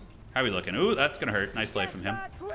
Yeah, that's going to hurt also. They still have some magic in their clutches, it would appear. Engineers need to keep shooting, though. We can't afford to have them get lazy. All right, nice shot there. That was nasty. Oof, that was a big nasty. It's going to be a hard hold, but at the end of the day, the towers probably clutch it for us, as long as we don't just go and get army lost here. So let's drop the equipment and just run. The engineers coming around the back. Oh, he let the Ironsides come back. That's a big mistake. The Ironsides will do a bunch of damage. If I need to get line of sight, though. Let's move over here. Yeah, Icket Claws there. These are gutter runners. Let's just shoot them with the Ironsides. And the engineers need to come up here and keep blasting. We're not close to army losses. And we do have a Black Rose Knight, which could honestly go sweep out like everything back here. Yeah, so we're just going to have the Black Rose Knights just deal with everything outside the city. All right, Ironsides are coming in. Let's shoot the Bloody Reaver Depth Guard. And, oh my god, the rocket batteries are actually stable? No way, really? They're not going to let that happen. So they're going to capture the main capture point in the city. Oh man, I might be able to get Icket here. Let's get the Ironsides up. Do a little bit of a timing bombardment there. Oh man, Icket's in trouble. Fire, reload, fire! Hold! Hold, Sigmarites, form ranks! Shoot the rat! Alright, they're gonna give him the punishment. When he moves out of the blob there. Yeah. Alright, engineers still working on those guys. Icket Claws eating the Null and Ironside firepower. Oh man, okay. Okay, we gotta run, we gotta run. Yeah, that was a nice warp lighting. Made me kind of scurry. Scurry, yes, yes. Alright, so towers. Let's just keep working on the Depth Guard boys. And the engineers have almost finished off the Bloody Reavers. Black Rose Knights surging out of the city to clean up the attackers is Chef's Kiss. It's going to be very, very nice. And they are running out of steam, slowly but surely. If we can get Icket, that's going to be big. Alright, do we have anything else over here? I think all the towers have been built in our city. And let's get on that Hellstorm and just shoot point blank. Oh, do we have any crew left? I don't know if there's any crew left. Oh, I think the crew had run all the way over there. Never mind. Okay. So knock him down. You guys are going to gather here. Come on, bring him down. Form up, form up, form up. Come on. Here we go. Form ranks! Shoot him down! Bring him down! Fire! Oh no, the warp lightning interrupted us. It's okay. Balthazar Gelt with the steel chair? No, we don't want to risk it. Alright. So engineers are dragging this guy down. They couldn't form ranks quick enough, and Icket closed the distance, but he's looking very haggard right now. Black Rose Knights cleaning up everything. Jezzail's out there. Ooh, evil Jezzails. We got to get those guys offline. Oh no! Gelt he got shot by the Storm Demon. Oh, that's bad. That's going to be a leadership penalty for me. All right, let's get our archers coming back this way. And, oh, we had units on it. That's probably why they couldn't capture it. I have no idea. It wouldn't have mattered anyways. Because they would need more than just that, I think. It gets down for the count, and we're going to see the Necrofex Colossus getting it. And, yeah, I think that thing is going to pay the price. These engineers have been super clutch, by the way. Running around, farming the SEs. And the Jezzail's going down outside the city, and I don't think they have anything left. What a knockdown, drag-out siege. Dude, look at the Queen Bessie crew. Balthazar Gelt would smoke that rat. Maybe, maybe. All right. Dude, this is like how Pyrrhic this fight is. Yeah, they're capturing stuff right now. Is the Queen Bess crew itself is coming out. All right. Is there any ammunition I can give to Charx? He's already, those are just archers, so it's probably not even that worth it. All right, we got the remnants of the Sigmarite defenders gathering, and now we just need to deal with this last vestige here. They did take down one of the towers there. I don't think they can win against the engineers. The engineers can just kite them until the end of days, basically. All right. Go! Yeah, the Queen Bessie crew's taken down. The Giselle crew's still out there. We'll send the troopers to go hunt them. Finding the angle. Finding the angle, that's what she said. All right, so let's shoot here. Shoot here. And yeah, the engineers with their repeater rifles should be able to drag these guys down. It's going to be army losses soon. Let's get these archers ready. Gather up, gather up. Finish off the depth guard. Time for the cinematic shots. Oh, look at the engineers with their repeater guns. How sick is that? Banishing the undead with the technology. Super cool to see. All right, you're going to need to run. These guys are closing the gap. Don't want to give many chances here. All right, so let's finish off Count Noctilus, the Scourge of Warhammer 2 multiplayer. All right, they're loading and reloading here. And we have been able to defend the siege. I mean, look what I have left, guys. Talk about close. Charx has like an archer, a mage, and his bird, and that's it. It was super tight. Super tight, dude. Hang around for another 3 hours. No, the wife and I are going to be hanging out for the New Year's party. Yes. That was epic, guys. Man, 2 back-to-back great sieges. Super. I think the highlight was the bloated corpse. Final transmutation. We got all 4 of his bloaties with one go. Yeah, Charx an absolute hero too. What did good for him? His Skycutters, yeah, 700. Some of them did okay. Your poor bloats, I know, General. That's so funny. Yeah. The Hellstorms are really good against the Skaven, but it got scary when the Skaven got their artillery up. That was the roughest. It's 10:30 at night. All right, guys, that's going to be it for tonight. If you guys enjoyed this stream and you want more of these kind of short, rapid-fire ones, I could stream more often if I do that. I often tell myself, I don't have enough for a 6-hour stream. I'm not going to stream today. But if you guys want more of these like short 3-hour, 2-hour ones, like I can do it. Just let me know. We'll see you around. Well played to Charx, absolute hero. The pride of Poland, carried me in that first game really, really hard. And second game, it was a bit more of an even load, but it was still a cockfight. So, all right, guys, see you around. Happy New Year's, everybody. Let's get it. Let's go show 2026 who's boss. All right. We're going to have a good time. Some Dawn of War 4, some Heroes Might Magic, some Total War Warhammer 3 end time stuff, I'm sure. And then eventually 40K, hopefully at some point soon. It's going to be great. Happy New Year's, guys. It was a blast. Had a great time hanging with you guys. Honestly, those siege battles were probably the most fun parts of the stream for me, I got to say. All right, guys. Adios. Do widzenia. We'll see you on the other side. And Happy New Year's, everybody. That is it for tonight. Take care of yourselves. And that, I think, is all I got to say. Do widzenia.